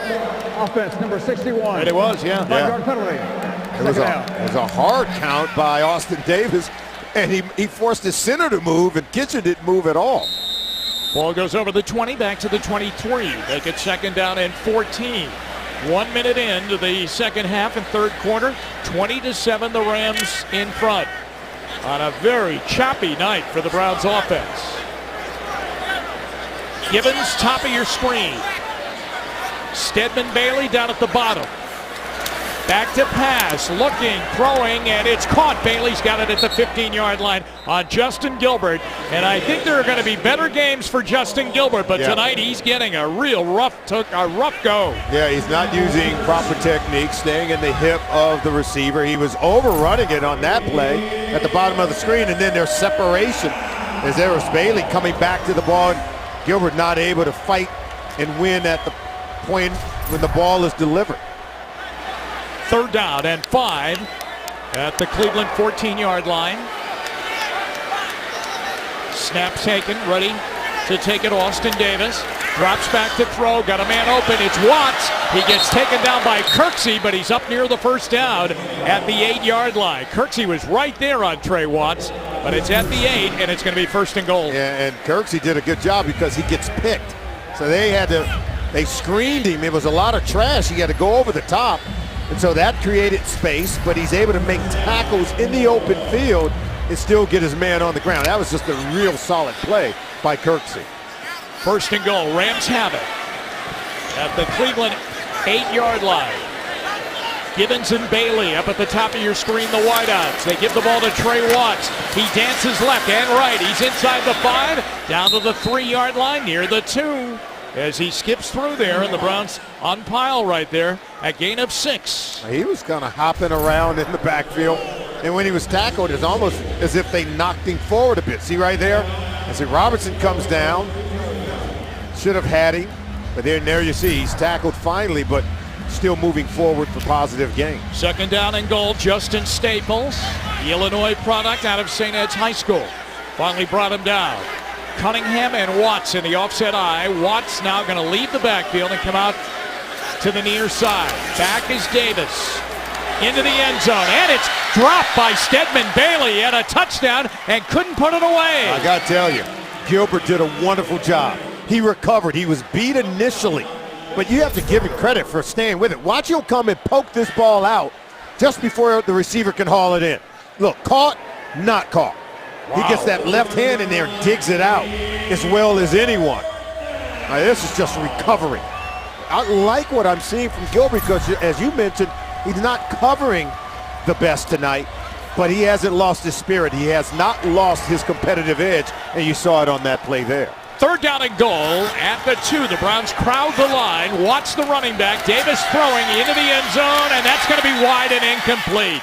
Over in the far corner of the end zone, they went back to Bailey, and he couldn't come down with it, and Leon McFadden makes the play on that ball, and they'll settle for 3. That back shoulder fade is one of the toughest throws to cover in the NFL. But see, when that back shoulder opens up, then you shoot right to that back shoulder as well, and that's exactly what McFadden did on that play. Played it perfectly, not allowing the receiver to haul it in with that back hand. 20-yard field goal attempt for Greg Zuerlein. He's 2 for 2 in the night, both from 30. Hecker to hold. McQuaid will snap.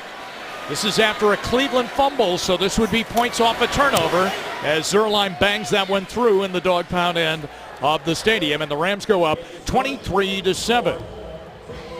10-0 points off turnovers for the Rams tonight, and a 23-7 lead. The Browns get the ball back when we come back.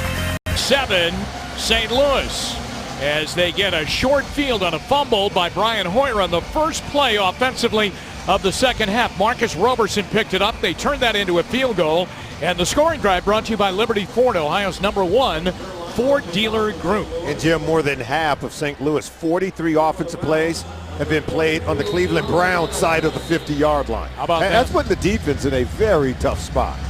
Zuerlein will kick it away. Back deep for the Browns, defensive back Robert Nelson.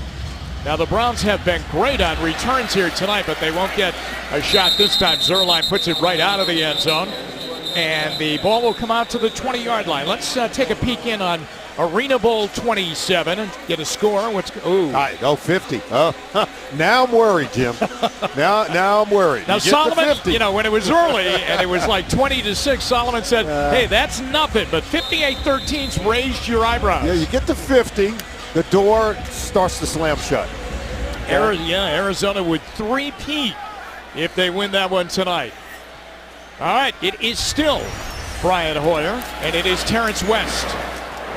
And West churning those legs and still churning them. I'll tell you what, he fights hard for his yardage, and he gets out near the 25-yard line. On the tackle, linebacker Lawrence Wilson, gain of 5. Well, we said this Rams defense would provide a phenomenal test for the Cleveland Browns offense, and boy, have they. They've gotten their turnovers. 2 takeaways against the Browns offense, an interception and a Brian Hoyer fumble on the previous possession. Second down, 5 at the 25-yard line. Hoyer, toss sweep. Here comes West. And Marquise Gray gave him a block again, and West will not get the first down, but he'll get up only a yard shy of it as they'll give him the 29-yard line. 3rd and 1. On the tackle for the Rams, Alex Carrington. And the ones are wondering how much further in this game are we going to play. And I think Mike Pettin says instead you start making some plays. Look at Batonio in there. All the guys on the starting offensive line are still playing deep into this football game. 3rd down and a yard. They need to get to the 30. Miles Austin motions. Right back to West, and he's going to cut it back, and he's going to lose yardage. Did they get him by the face mask, though, with a flag in the backfield? Somebody got him up high, or is it a hold on the Browns? And let's see. It is going to go against the Browns. This Lamarcus Joyner, he's one heck of a football player. Offense number 73. Joe Thomas. Decline. 4th down. And really, I think it was a tough spot for Thomas. Watch, because he's blocking coming down, but when the running back jumps back outside, see, then that's where they call the holding.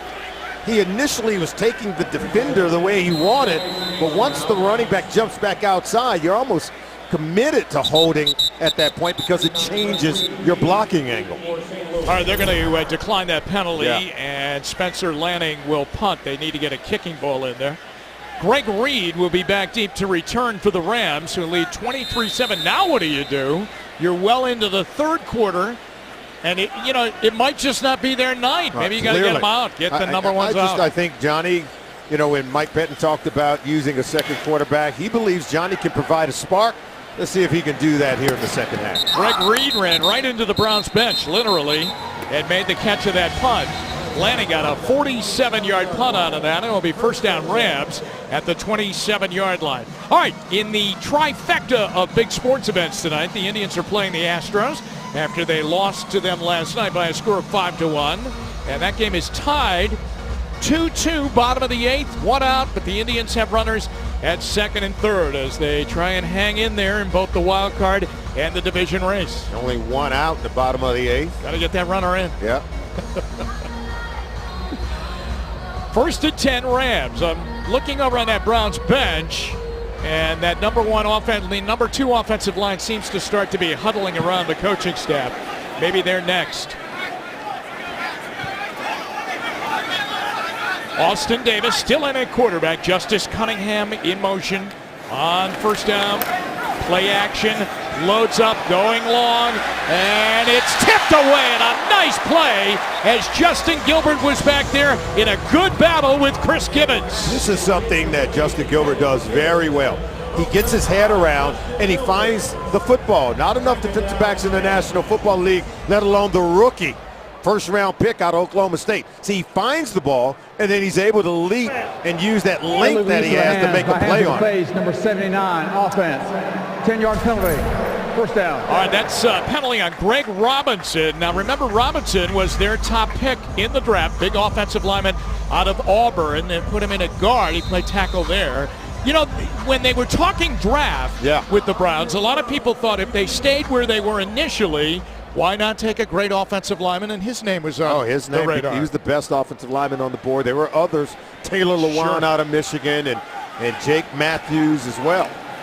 1st down and 20, and they're going to run the ball. And remember this kid, Trey Mason, who was part of that great magical year at Auburn and those fantastic finishes that got them the SEC championship. He picks up 5. That's a guy who broke all of Bo Jackson's records. Now that's a mouthful. I'm going to tell you right now, you get my attention.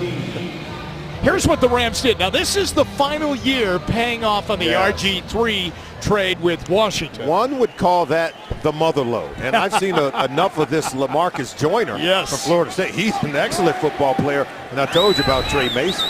2nd down, 15. Mason is the running back. Play action. Davis looks. Mason catches. Oh, look at Kirksey. He's all over the field tonight, the linebacker for the Browns. That's a Kurt Ferentz football player out of Iowa right there. Sure tackling. He's where he's supposed to be in the defense, and you play everything downhill. What do we mean by that? Coming back to the line of scrimmage with force and physicality. Now that's playing like a Brown. That's what Mike Pettin wants. There you go. As Solomon showed you that list of the qualities that they want. It's 3rd down. They're 8 for 12 on 3rd down. 3rd down and 13. And believe me, that's not been a problem for them tonight. 3rd and over 10 and plus from their own 23. And a blitz coming, but they didn't get there. And the throw is picked off. Kirksey's got it, and he's got the sideline too. He's to the 15-yard line. Wow. This kid can play. He can play. Third-round pick out of Iowa. Woo. Whether it's against the run, whether it's dropping and matching up against the tight end. Watch on the right side of your screen. See, he turns, he swivels his hip, and look, he gets right underneath the tight end, the intended target for the quarterback, and he one-hands it, brings it down to himself. He sensed it and read it the entire time. All right, there's a buzz in the Stadium Bowl, and yes, it's to congratulate Kirksey, but number 2, Johnny Manziel, in the red zone, comes in for his first snap of the night from the Ram 14-yard line. Here we go. Johnny Football trying to hear right now as the crowd is really pumped up to see him. And on the first handoff, it goes to Chris Ogbonnaya, and he'll lose back to the 19-yard line. That's Ogbonnia's first carry of the preseason as a running back. He has strictly been on special teams as he fights to make the team, and he lost 5. And as you can see on that play by Eugene Sims, just knifing right in to make a tackle in the backfield. It's a huge... You're coming downhill when you take that number 1 offensive line off the field, yes, and bring in the second offensive line. That's a step down, so Johnny Manziel is going to have to make plays on his own. And he's going to get a blitz, and he's going to throw, and he's going for Armstrong, lays out and can't come down with it. No flag. Yeah. Now there's a flag. It should be a flag. He was holding the back arm of Armstrong. Armstrong can only reach out with one arm, his left arm, because the defender was holding his right arm. Hey, you know, that was a nice throw.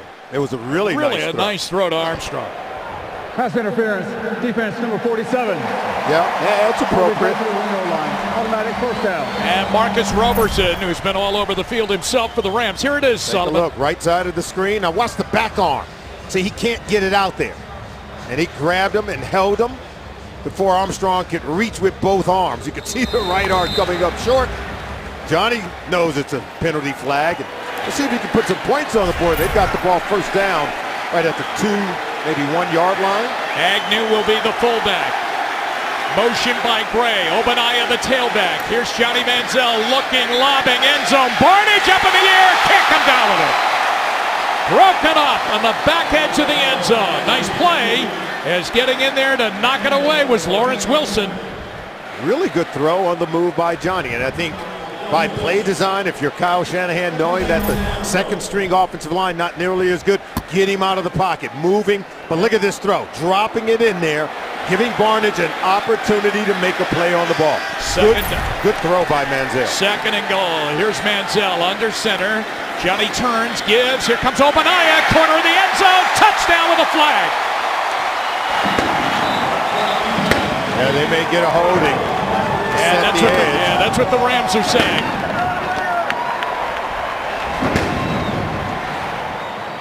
Holding.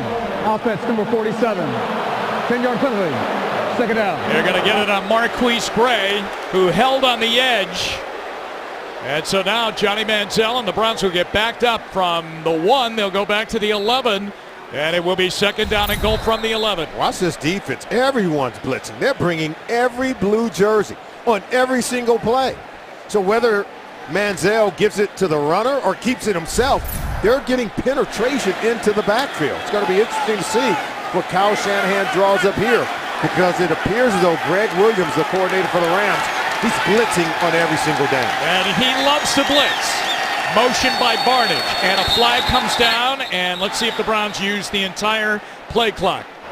They did. Delay game. Offense. Wow. 5-yard penalty. And Jim, when you hear the coaches say that Johnny Manziel is struggling with the playbook and some of the things about playing quarterback at the NFL level, this is what they're talking about. Absolutely. Getting the play out, the verbiage, getting the offense up to the line of scrimmage, watching the play clock, and getting the ball snapped, playing more cleanly at the quarterback position. Now they go from the 1 back to the 16. Second and goal. Manziel shotgun.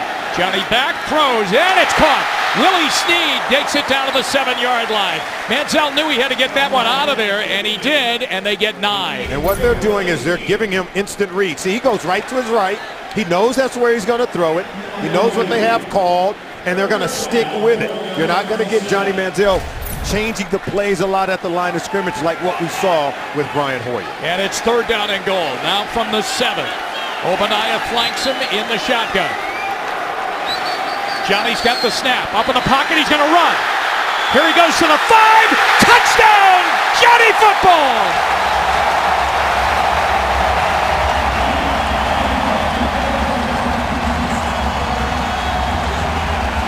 Jim, remember what I said earlier?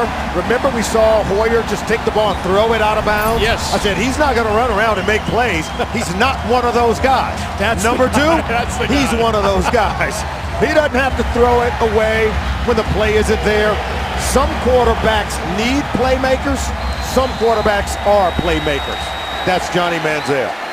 Billy Cundiff for the extra point. Johnny Manziel runs it in on 3rd down and goal. Cundiff puts it through. And the stadium really goes bonkers when Johnny Football comes marching in. 6:55 left to go, 3rd quarter, and the Browns get on the board. And they trail the Rams 23-14. Back after this. Well, I got to tell you, that was fun. That was. I mean, how's your draft looking? Chris Kirksey with the interception, 3rd round draft choice. He can play. Johnny Manziel, he does the right thing there, gets the ball to Willie Snead. He can play. This guy can play. Yeah. And we've seen Gilbert save a touchdown.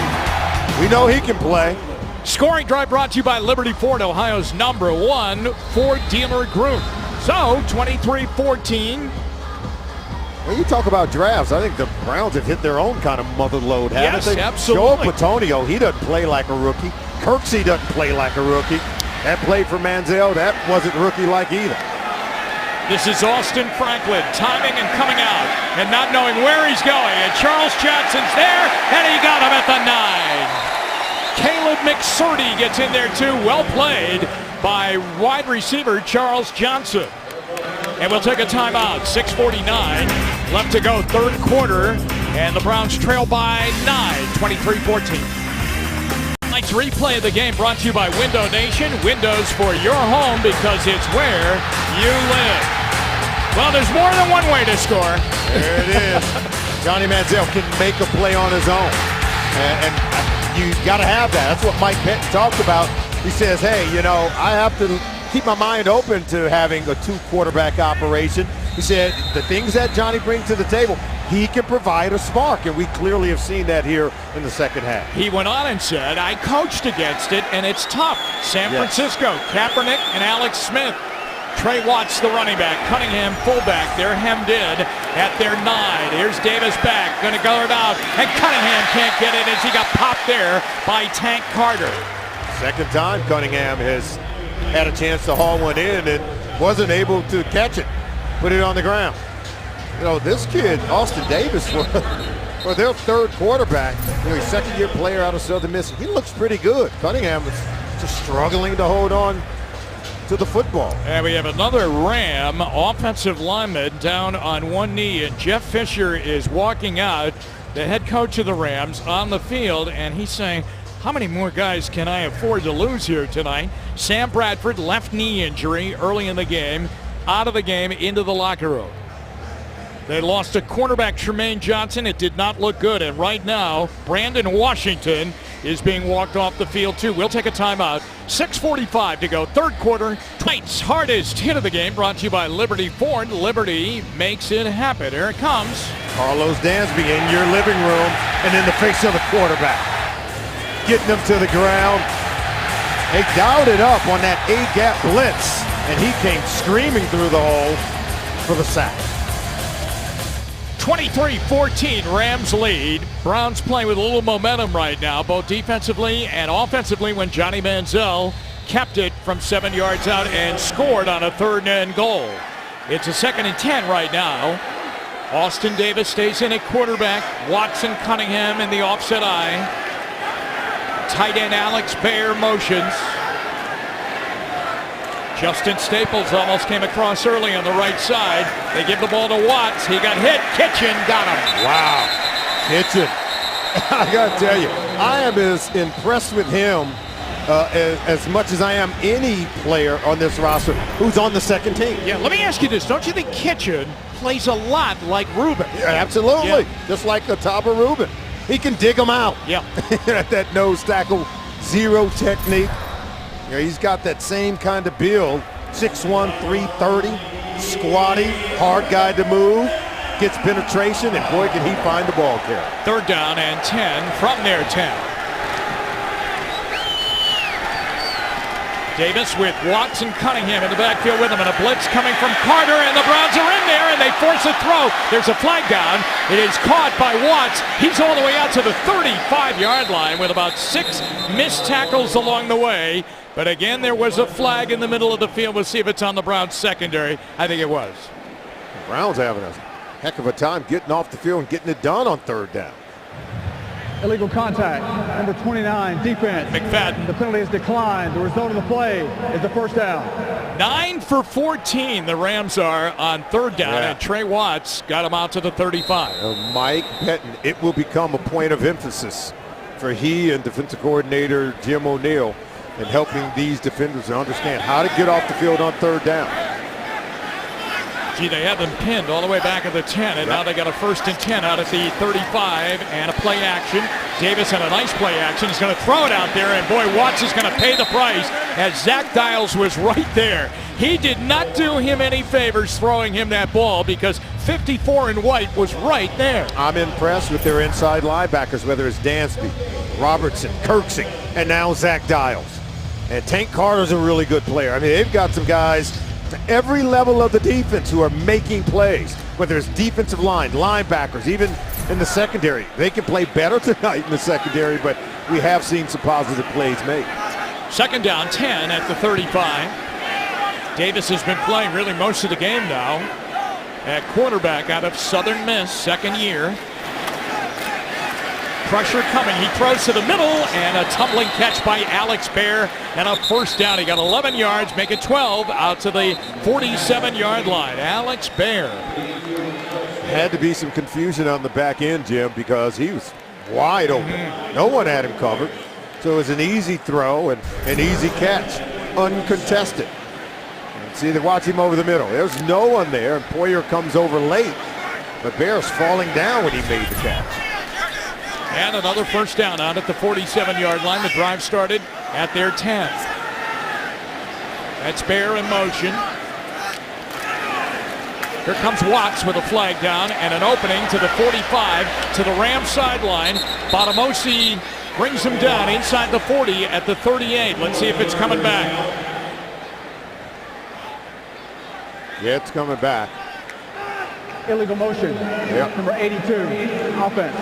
5-yard penalty. 1st down. I got to tell you, though, it was well blocked. Because I didn't see a holding.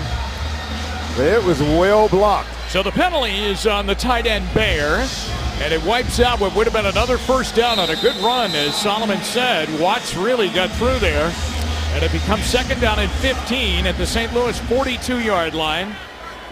Davis on the day at quarterback, 11 for 17, 171 yards, 2 touchdowns, and a pick. He's back. He's up in the pocket, throws underneath. That's caught. Trey Mason, and he got tackled right away over the 45, up to the 48-yard line. 6-yard gain of the play. Zach Dials got him. Dials is very active. We've seen him make plays out on the perimeter, whether he's in pass coverage, whether it's run defense. You can see him calling plays in the huddle for the defense. They have some guys who can play at a high level. You know, Dials has been around, 8-year player out of Kansas State. So he's a veteran out there playing with a lot of young guys around him. 2nd down, 9.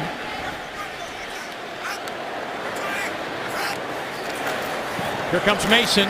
Nice play as Jamal Westerman, the Browns linebacker, gets in there. He's fighting for a spot. He's at the 48-yard line on the carry right there, 3rd and 9. Yeah, I thought Westerman really struggled in that first preseason game against Detroit. He looked really good here tonight. We've seen him make a couple of plays where I think, you know, remember he had just been picked up before the Detroit game. Right. Didn't have much of the defense, didn't know what he was doing. Now you can see as he becomes assignment sound, he can begin to make plays. Well, this is the down that has killed the Browns defense. 3rd down and long, and they haven't been able to get off the field. They're 9 for 14, the Rams are. And a deep drop. Davis up in the pocket, got away from Staples. He's going to run to the 45. He's got the first down. He's to the 34-yard line of the Browns on the run by Austin Davis as Justin Staples comes up the field to get him a 19-yard run. And that's not something I think the Browns even expected from Austin Davis. Look, he has a blocker out in front of him. Only one Brown defender to that side of the field. He gets blocked. And look, Davis is able to get well beyond the first down marker. Boy, 3rd down has just been atrocious for the Browns Really defense. bad. Yeah. Really bad. At the Cleveland 33, Davis, play action, gonna throw it. This time Cunningham hangs on to it, and he gets submarined right there by Johnson Botamosi inside the 25 at the 24-yard line. Cunningham had dropped to before that catch. Yeah, you wonder, how does someone get so wide open? You know, number 94, Justin Staples, he wanted to rush the quarterback, but you have the in man on the line of scrimmage. See, and then he drops him. He runs right across his face. Now he's in chase mode. He understands he blew that one. You could tell he's looking with his head to the sky saying, I let one get away. 10th play of the drive, 2nd down and 1. Mason runs left, and he'll get the first down, it looks like, inside the 23-yard line. That's where he needed to get to. Trey Mason out of Auburn. And it's a first down for the Rams at the 23. You know, Mason isn't, a real big guy, but boy, can he make some plays. And he's just a guy that can break tackles. 5'8", 205 pounds. You expect a guy to obliterate Bo Jackson's records to be much bigger much stronger, right? 1st and 10 Rams. This drive started at their own 10. Now they're at the Browns 23. And they give it to Mason. Nowhere to go, and he falls forward as Westerman had him in there to make the tackle for the Browns. Also, Kitchen was in there, and Tank Carter. Yeah, every time they are shutting down a run play, Kitchen's usually somewhere nearby. But now you're getting into the 2nd and 3rd string defenders fighting for a job, trying to make this football team. And, Mike Pettine's one of those guys doesn't get hung up on where you're from, what big school you went to, and you still got to just come out and make plays in order to make the team. We go to the 4th, 23-14, St. Louis.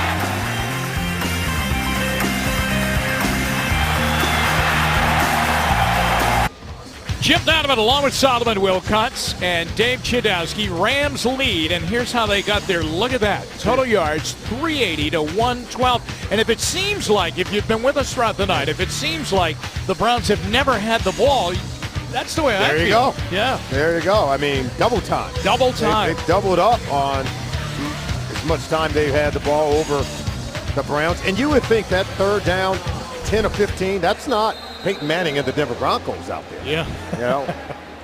Mike Pettine is none too happy with the poor performance of his defense on 3rd down tonight. 2nd down, 9 at the Browns' 22-yard line. Austin Davis has been very good at quarterback for the Rams. He's throwing towards the end zone, and Botamosi almost intercepted it. I'll tell you what happened on that throw. Jamal Westerman got in there, the linebacker, and he drilled Davis just as he threw it. I told you, Westerman's looking really good. 49, watch him come around. Face of the quarterback, dropped him. And he hit him high, right in that target zone. I know they don't want you to hit quarterbacks anymore, but you can hit them right below the shoulder and stay up high on them. Can lay a lick.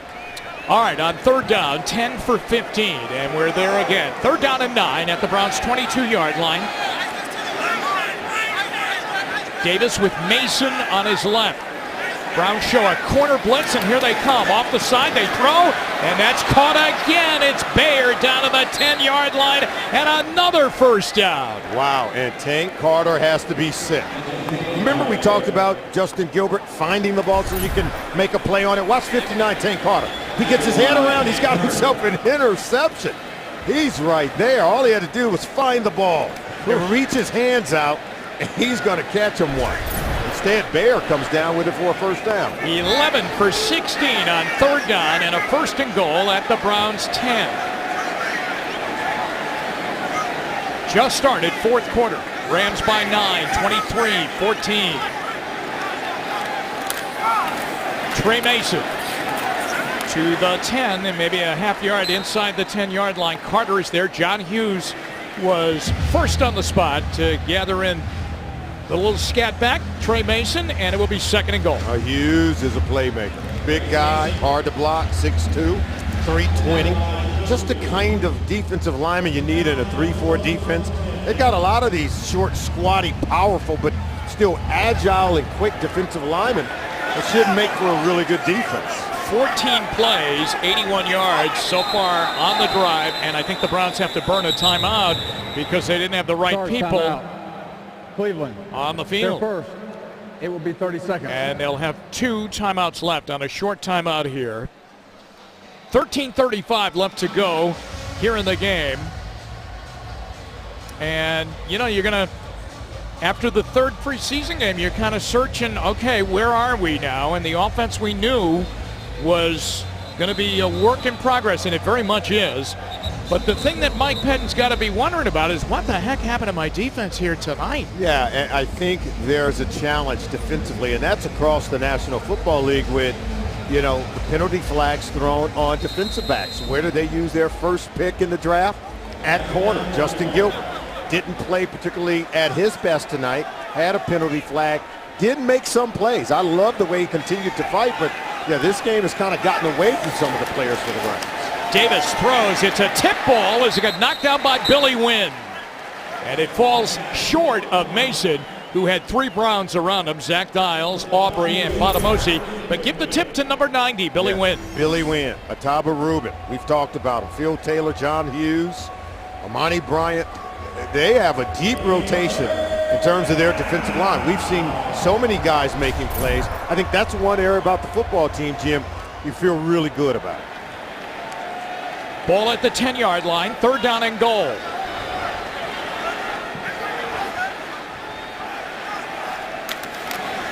And they're going to run it, and it's Mason. And he runs right into a pile at the 8.5-yard line.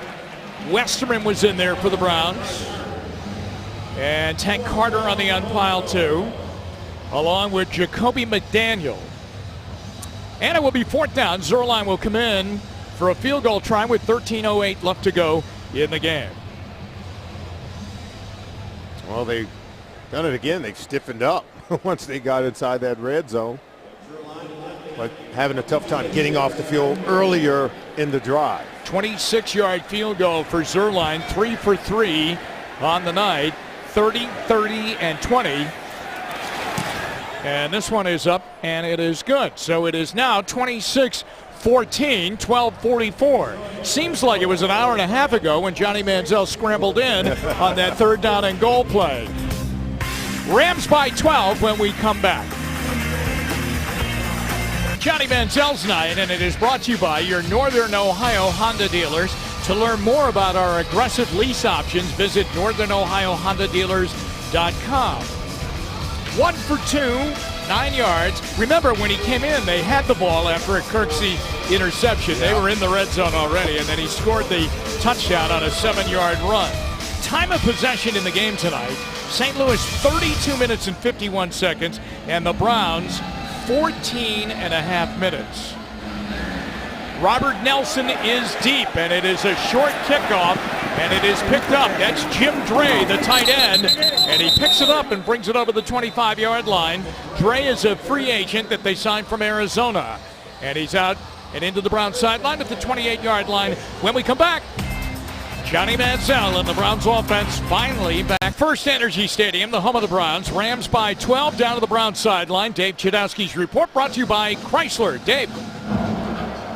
Here in the fourth quarter. Boy, watching him on the sideline and under center from the sidelines, this is the most relaxed I've seen him so far this year. And how about this crowd? I mean, it is so loud down here. I couldn't even hear you in my ear. First time that's ever happened. I mean, we're talking about volume like Run William Run days, Jim. That's how loud it is. All right.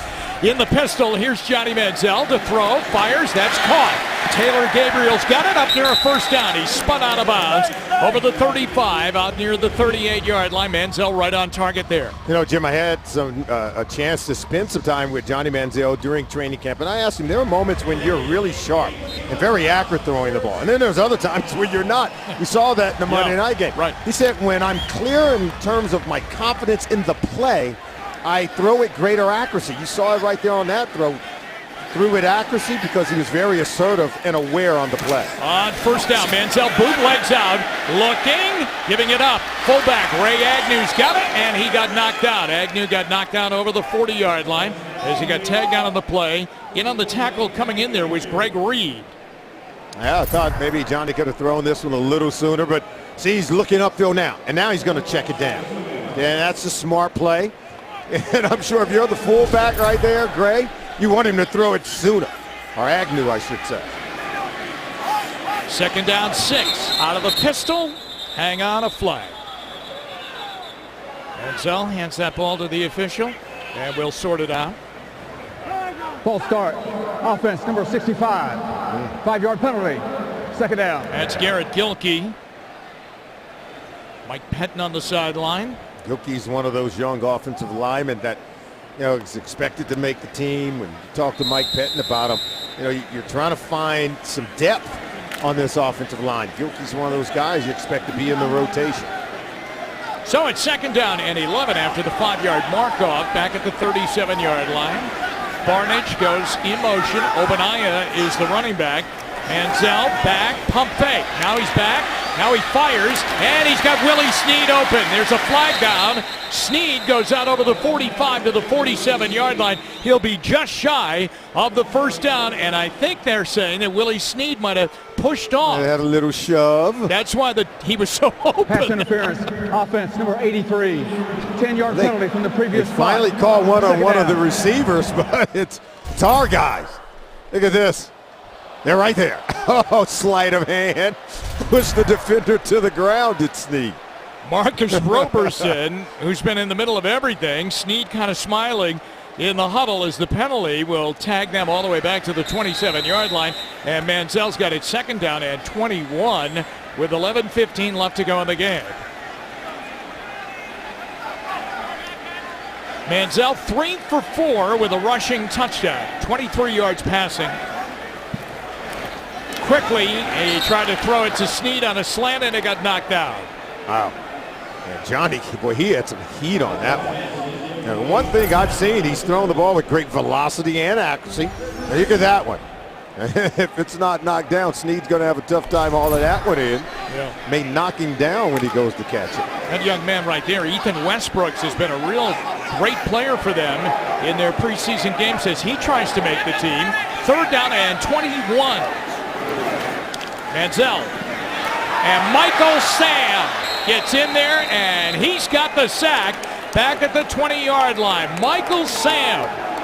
Sam sacks Johnny Manziel. Two of the most talked about rookies in the 2014 Absolutely. draft. He built, who did he beat there? Look, he's able to get right around Martin Wallace. 64, coming from Johnny's blind side. Johnny never saw him. I don't know how Johnny was able to hold on to the ball. Prevented the fumble. Good play by Michael Sam. I think that's his second sack of the preseason as Spencer Lanning punts. Not a good punt. Very short. Let's see if he gets a roll. He does not. It goes sideways, and the Browns should tag that down, and they finally do. Dion Lewis at the 42-yard line. That was a 38-yard punt. Michael Sam comes up with the sack, the player who came out at the University of Missouri and said that he was. Look at Look that. at that right there. That's a little showing up of Johnny He goes Manziel. after Johnny Manziel. Show me the money right? deal, Yeah, how huh? about that? Show me the money. One guy in the first round, another guy in the 7th round. 7th round. Co-defensive player of the year, Michael Sam in the SEC. And that's a mouthful there Yeah. coming out of that conference, right? Johnny played in the SEC, so. Nice hit right there as the Browns get in, and a stand-up tackle by Calvin Barnett. No gain, second down and 10. Browns have a quick turnaround now as they They'll come back and they'll play here at First Energy Stadium on Thursday night against the Bears, who got walloped by the Seahawks. Yeah, but it just goes to show you sometimes preseason can lie to you, because the Bears are a really good football team, and they're going to have a really good offense yet again. We just hope that tonight, these Browns, that this is an aberration and not reality. 2nd down 10. Franklin in motion on 2nd down. Gilbert rather, into the game at quarterback.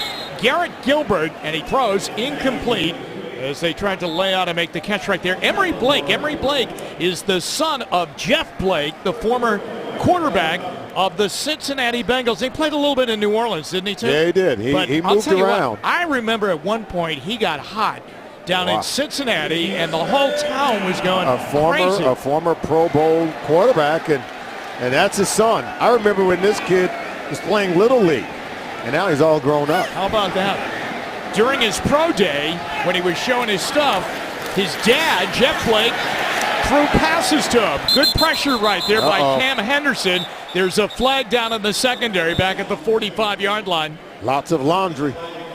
Botamosi, Aubrey, they're all back there. Poyer's back there. Sort out the flag on the incompleted pass.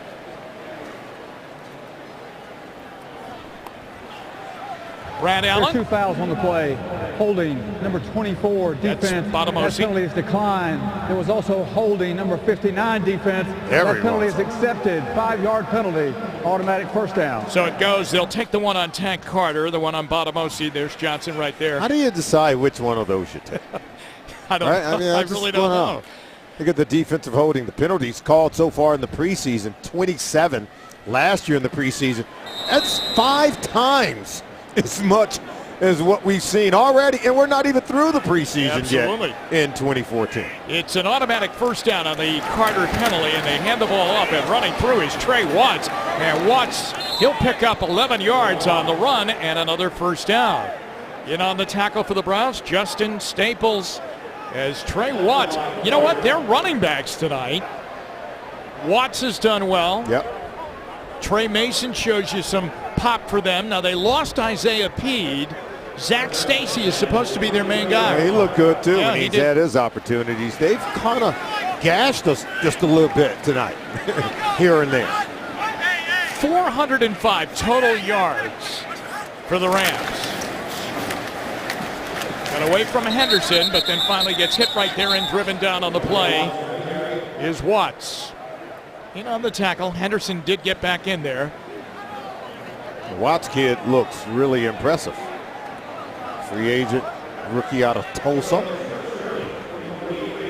Now the quarterback in there now is Garrett Gilbert. Now he finished his career at SMU. Yes, he did. But he started his career at Texas. Yeah. And how about when he's a freshman that night? They're in the NCAA. They're in the BCS championship game against Alabama. Colt McCoy gets hurt, and he's got to go in against that Alabama defense. It wasn't pretty. No. Let's say that. 2nd down 11. Gilbert to pass. Staples hit him. He doesn't go down. Then he got him again. He didn't go down. Then he's running, and he slides down at the 35-yard line. Justin Staples had him twice, but couldn't get him down. An 8-yard run. It's tough when a 300-pound offensive lineman is grabbing at you. Watch Staples, number 94. See, only one arm available. So it's hard to tackle when there's only one hand you can get on him. 3rd down and 2. Well, this could be a snap. I mean, they've converted 3rd and 18 and 15 and 11. We need to stop them like on 2nd down. Yes. They're 11 for 17 on 3rd down. Franklin motions at the top of your screen. Gilbert up in the pocket, got away from Westerman. There was a hold in the middle there, and they didn't call it. And Gilbert got out of there and got a first down. Cam Henderson got held. The Browns defensive lineman, he just got tackled down to the ground. And they're not going to call it. And then Zach Dials had a chance to get a tackle, and he missed them. Look at that. Watch him right here right now. There, 79 tackles him to the ground. Right there again. How did you miss that one? And then watch 54, Zach Dials. He misses him. That's not Michael Vick running around out there. 6 minutes, 55 seconds left to go. 1st and 10. He got 6 on that run. The Browns almost jumped. And Henderson came across, and then the tight end, Justice Cunningham, tagged him, and we'll see which way it goes. False start. Offense number 84. And it's on Cunningham. 5-yard penalty. First down. Jeff Fisher, third year with the Rams. They are loaded, as we saw tonight, on defense up front. I mean, they are too deep, legitimately. They are legitimate. And Jeff Fisher is one of the coaches who are on the competition committee. Right.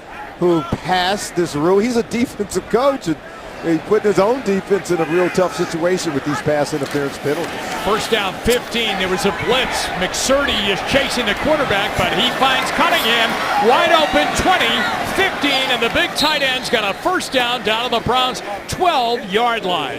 Calvin Barnett comes down the field and gets him 23 yards later and a first down. And Jim Cunningham is wide open at the second level of the defense. And look, Gilbert's going to find it. This is an easy throw. Look, no white jersey near him. He catches that one and is able to create yards after the catch big time. So it's a first down at the Browns' 12-yard line with 5 minutes and 55 seconds left to go. Brad Smelly out of Alabama, former Brown, drafted by the Browns. They give the ball off. Here's Watts. Watts one way, Watts the other way. Oh, my goodness, that is not good. Unless you live in St. Louis. Touchdown, Trey Watts. I told you, Watts looks good, especially when there's no white jerseys. They lost. Look at the right side of the defense. And when he goes to cut back, everyone has overrun the football. We talk about playing with leverage, Tim, meaning you can't overrun it. Because now when he cuts back, there's no one home. Look at that, all green grass. 12 yards and a touchdown for Trey Watts. And you wonder, with the kind of performance he put in tonight, does he make this football team? I mean, he has really played well for them. Zerline's kick is up, and it is good. 5:40 left to go.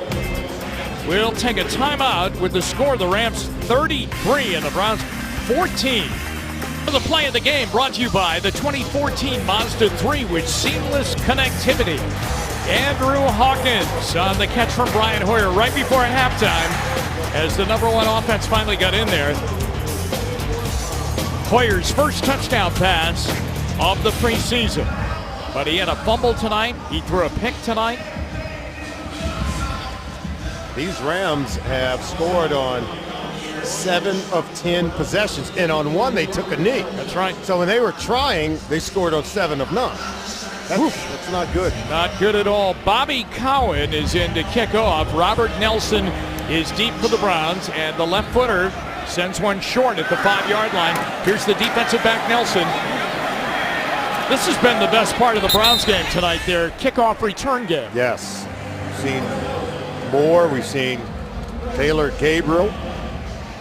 So it will be Browns ball when we come back. We've got 5.5 to go in the game.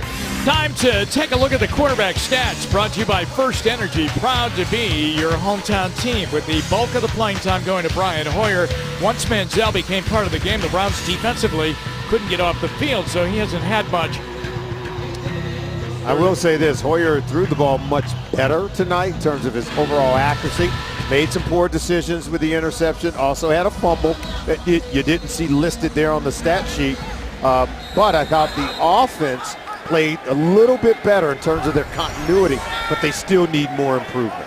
From their own 30, a wide snap. Manziel throws, and Marquise Gray got laid out. What a hit there by Darren Woodard, as Gray didn't come up with the ball, and boy, he had him lined up. Yeah, Gray, he takes a hit, but he hops right back up. He's able to shake this off. He gets both legs up. Look how he just gets up, walks right back to the huddle like nothing happened. 2nd and 10. Manziel shotgun, Deion Lewis with him. Manziel right down the middle. Gray hangs on to this one, and then he goes down. He fumbled the ball. The Rams are saying they have it. Now, Gray fumbled in Washington on Monday night. They're saying he was down. It looked like he was down. With the Rams leading 33-14. They don't care. They're playing this one like it's a tight game here in the fourth quarter. They want the ball. The Browns want to hang on to it. And a conference now. That's the exact same thing that happened to Gray in the game Monday night. He got hit just like that. He got hit right over by the Redskins bench, and the ball spit out. And that's what happened here. It's almost as if he's waiting to hear if he fumbled or not. So the referee has still not given us the call. Brad Allen, Jeff Fisher's going to hear what it is as he comes out to talk with him off the Rams bench. You wonder why none of the officials are talking to Mike Pettine. I would think he would need to know as much as Jeff Fisher needs to know what's going on. Yeah, he's down. He was clearly down when I saw the ball out.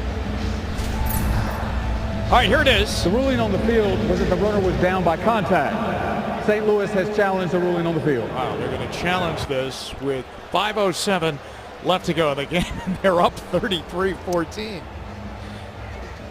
Let's take a timeout. They'll take a look at it, and we'll be back with the Rams ahead 33-14 at a timeout from the stadium. Yeah, I think he's going to be down. I think they're going to say they're going to uphold the ruling on the field and that he was down by contact.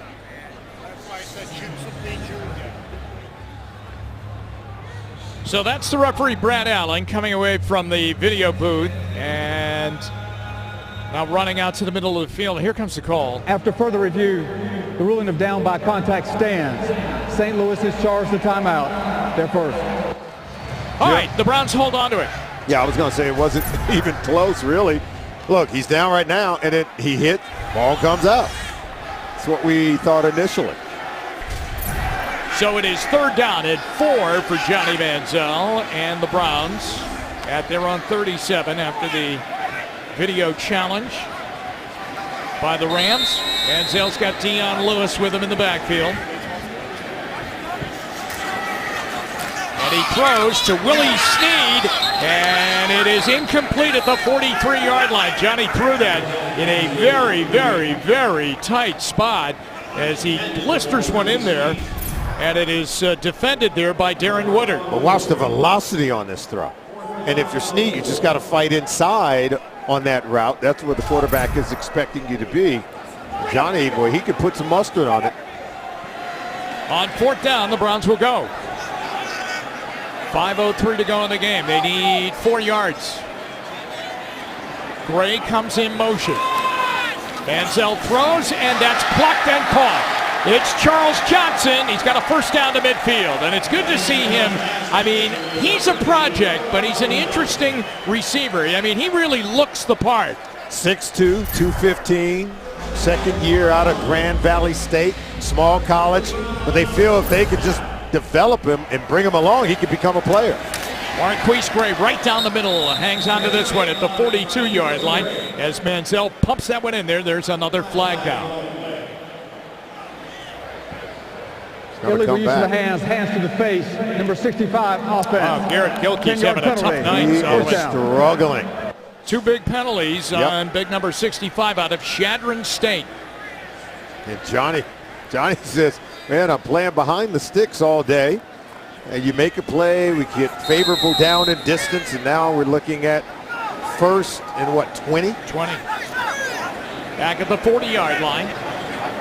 Manziel down the middle, same play, and Marquise Gray's got it. Boy, Marquise has got to put that ball away, whether or not he's fumbling or not, but he's exposing that thing or it's rolling up on him, and he's not putting it away. It's about ball security. You got to remove all doubt. Don't leave it up to instant replay or the refs. Cradle it, protect it. He comes out. Emmanuel Oboihi is in. Here's Manziel, sidearms one. Dion Lewis to the 50, and he got taken down there. Man, the Rams are flying around there. Darren Woodard, again, is in on the tackle, along with the linebacker Millard. That's what you notice about this defense, whether it's the first team defense, second team, or now the third team defense. They tackle really well, and they swarm collectively. First hit, and you go down. You go down. You go down. That's right. Exactly. Manziel 7 for 11, 53 yards. He's got 3rd and 10 from his own 49-yard line. Brings Willie Snead in motion. Johnny back. Manziel up in the pocket, and he sidearms one in. Dion Lewis caught it, and he gets up near the 42-yard line. He'll be 2 yards shy of the first down, and the Browns will probably go, I would think, on 4th down and 2. In fact, they'll go no huddle. Yeah, I like what I'm seeing from Johnny. He's not, just taking off and running at the first sign of pressure. 4th down, they need 2. Manziel back, looks, throws, incomplete. Charles Johnson. Good throw from Johnny Manziel. I mean, that's just a good throw. Put it on the hands of his receiver. Allow Johnson to make a play. Johnson can't haul it in. Watch the ball placement on this throw. Away from the defender. Right there, you're right. On the hands of the receiver. We've seen this throughout the preseason from this group of wide receivers. Opportunities to make plays, but yet they're unable to haul it in. E.J. Gaines was on the coverage, but Manziel put it where only Johnson could catch it. He's throwing some darts out there tonight. Really impressed. So the Rams take over as the Browns cannot convert on 4th down. Garrett Gilbert in at quarterback again. And on 1st down, he gives it. Here comes Mason to the outside. Got away from Tank Carter. Got away from Poyer. Look out now. He's got a ton of speed. And he gets shoved into the Ram bench by Josh Aubrey. 17-yard run. I counted 2 missed tackles. And what did I tell you about Trey Mason? Not a real big guy. 5'8", 205. But he's tough to tackle. 1 guy, 2 guy. Tank Carter can't get him. 3 guys. 3. You said it. And he finally shoved him out of bounds. No one still really tackled him. Just got him out of bounds. That's right. 1st and 10 down at the 40-yard line with 2:57 to go in the game. Kadeem Jones is in the backfield with Mason offset eye. They give it right back. Mason skips through using a little slide move, and he gets inside the 40 to the 38 for a 2-yard gain.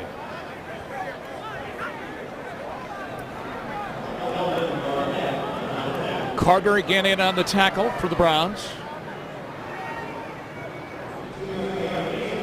What do they say? Not the size of the dog in the fight, but the fight in the dog.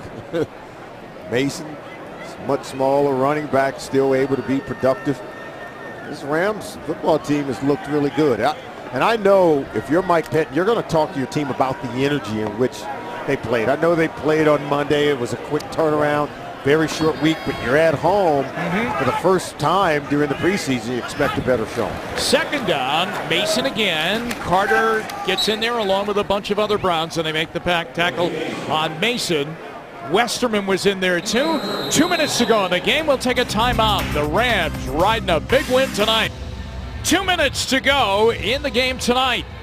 Game 3 of the preseason. The Browns are going to drop to 0-3. St. Louis will claim their first win.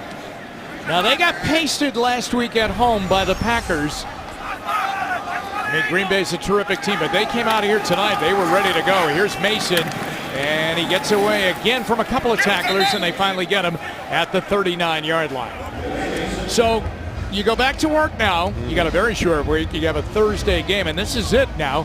Now, also, guys that the Browns need to see. They would like to see Nate Burleson get in. He's been having a hamstring problem. He was close to being able to play in this game and not ready to go. They hope Thursday night. I think we might see Rex Grossman on Thursday night play. Because it's a short week, I think Mike Pettine's probably going to say, hey, I'm going to really try to get my starters some rest, make sure I emerge from that game healthy so that the war of attrition or battle of attrition doesn't begin to take hold and ravage this football team. You have an opportunity to emerge from preseason fairly healthy. So you might have the starters play one series, and then you start 30 seconds. Transitioning the other players into the game. Well, of course, now you'll have a cut, too. We'll have a cut this week early. Down to 75 on Tuesday. 75, right. So some guys are out here now, and this is their last moments with the Browns or with the Rams for that matter. And that's the thing, getting down to 75, you can't sit everyone, right? You got to play. You can't sit all your starters. Now, last year, Solomon, it was in the 4th preseason game, and the Browns played Brian Hoyer in that game in Chicago the entire game. They won the game, and I think Hoyer impressed that coaching staff, and then he got that start then after Brandon Whedon banged his thumb in Baltimore. So the Rams are going to punt. as they let the play clock go down to zeros, and now they'll take a penalty. Delay a game. Bobby Cowan is in to do the punting.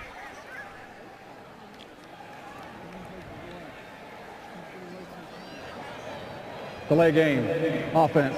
The penalty is declined. 4th down. Josh Gordon did not play tonight at all.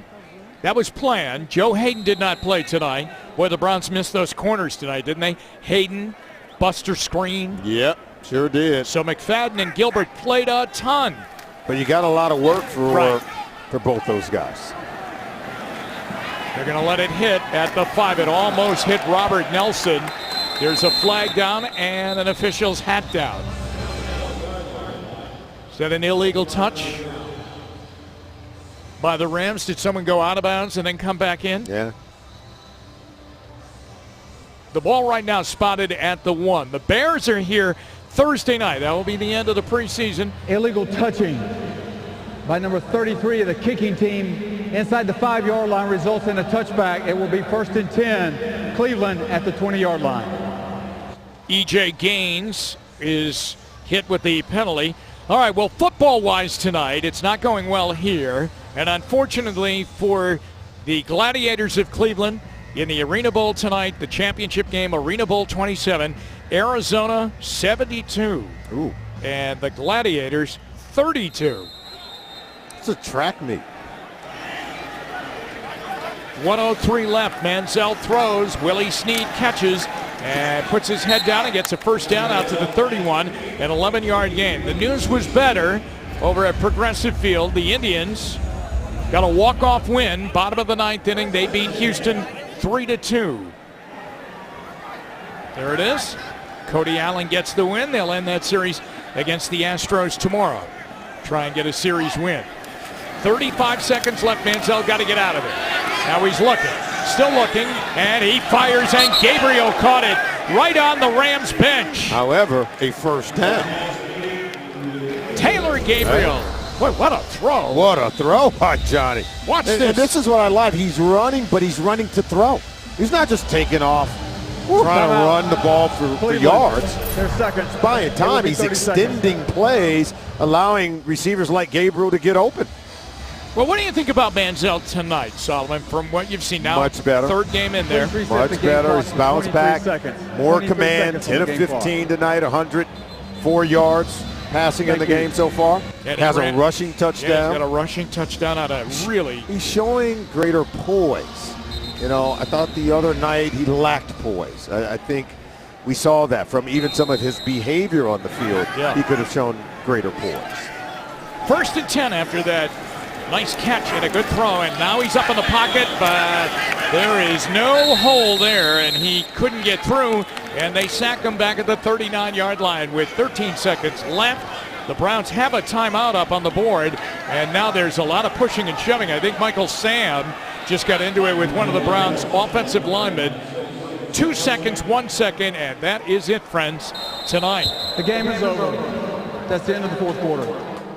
St. Louis wins it over the Browns 33-14. Johnny Manziel and the Browns head to the locker room. Brian Hoyer, not a great night. Over to congratulate Jeff Fisher. Hoyer had an interception. He had a fumble. He threw a touchdown pass.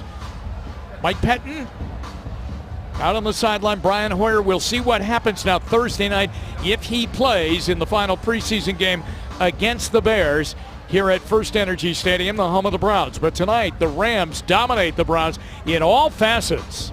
Defensively, offensively, amazing performance by the Rams on 3rd down. The only downside for them, and it's a big downside, they got hit with the injuries tonight. Yeah. Sam Bradford went out, left knee injury. Roger Saffold went out. He went down with an ankle injury. Tremaine Johnson went out with what looked to be a knee injury. Their cornerback Langford, their defensive lineman, went out with an injury, so they lost some people. But other than that, Jeff Fisher really saw some good things tonight from the Rams. Defensively, offensively, they did it in the run game. They did it in the pass game. And they were physical. Yes. Were the Rams. We'll be back to wrap it up. Post-game show coming up next. St. Louis 33 and the Browns 14. And a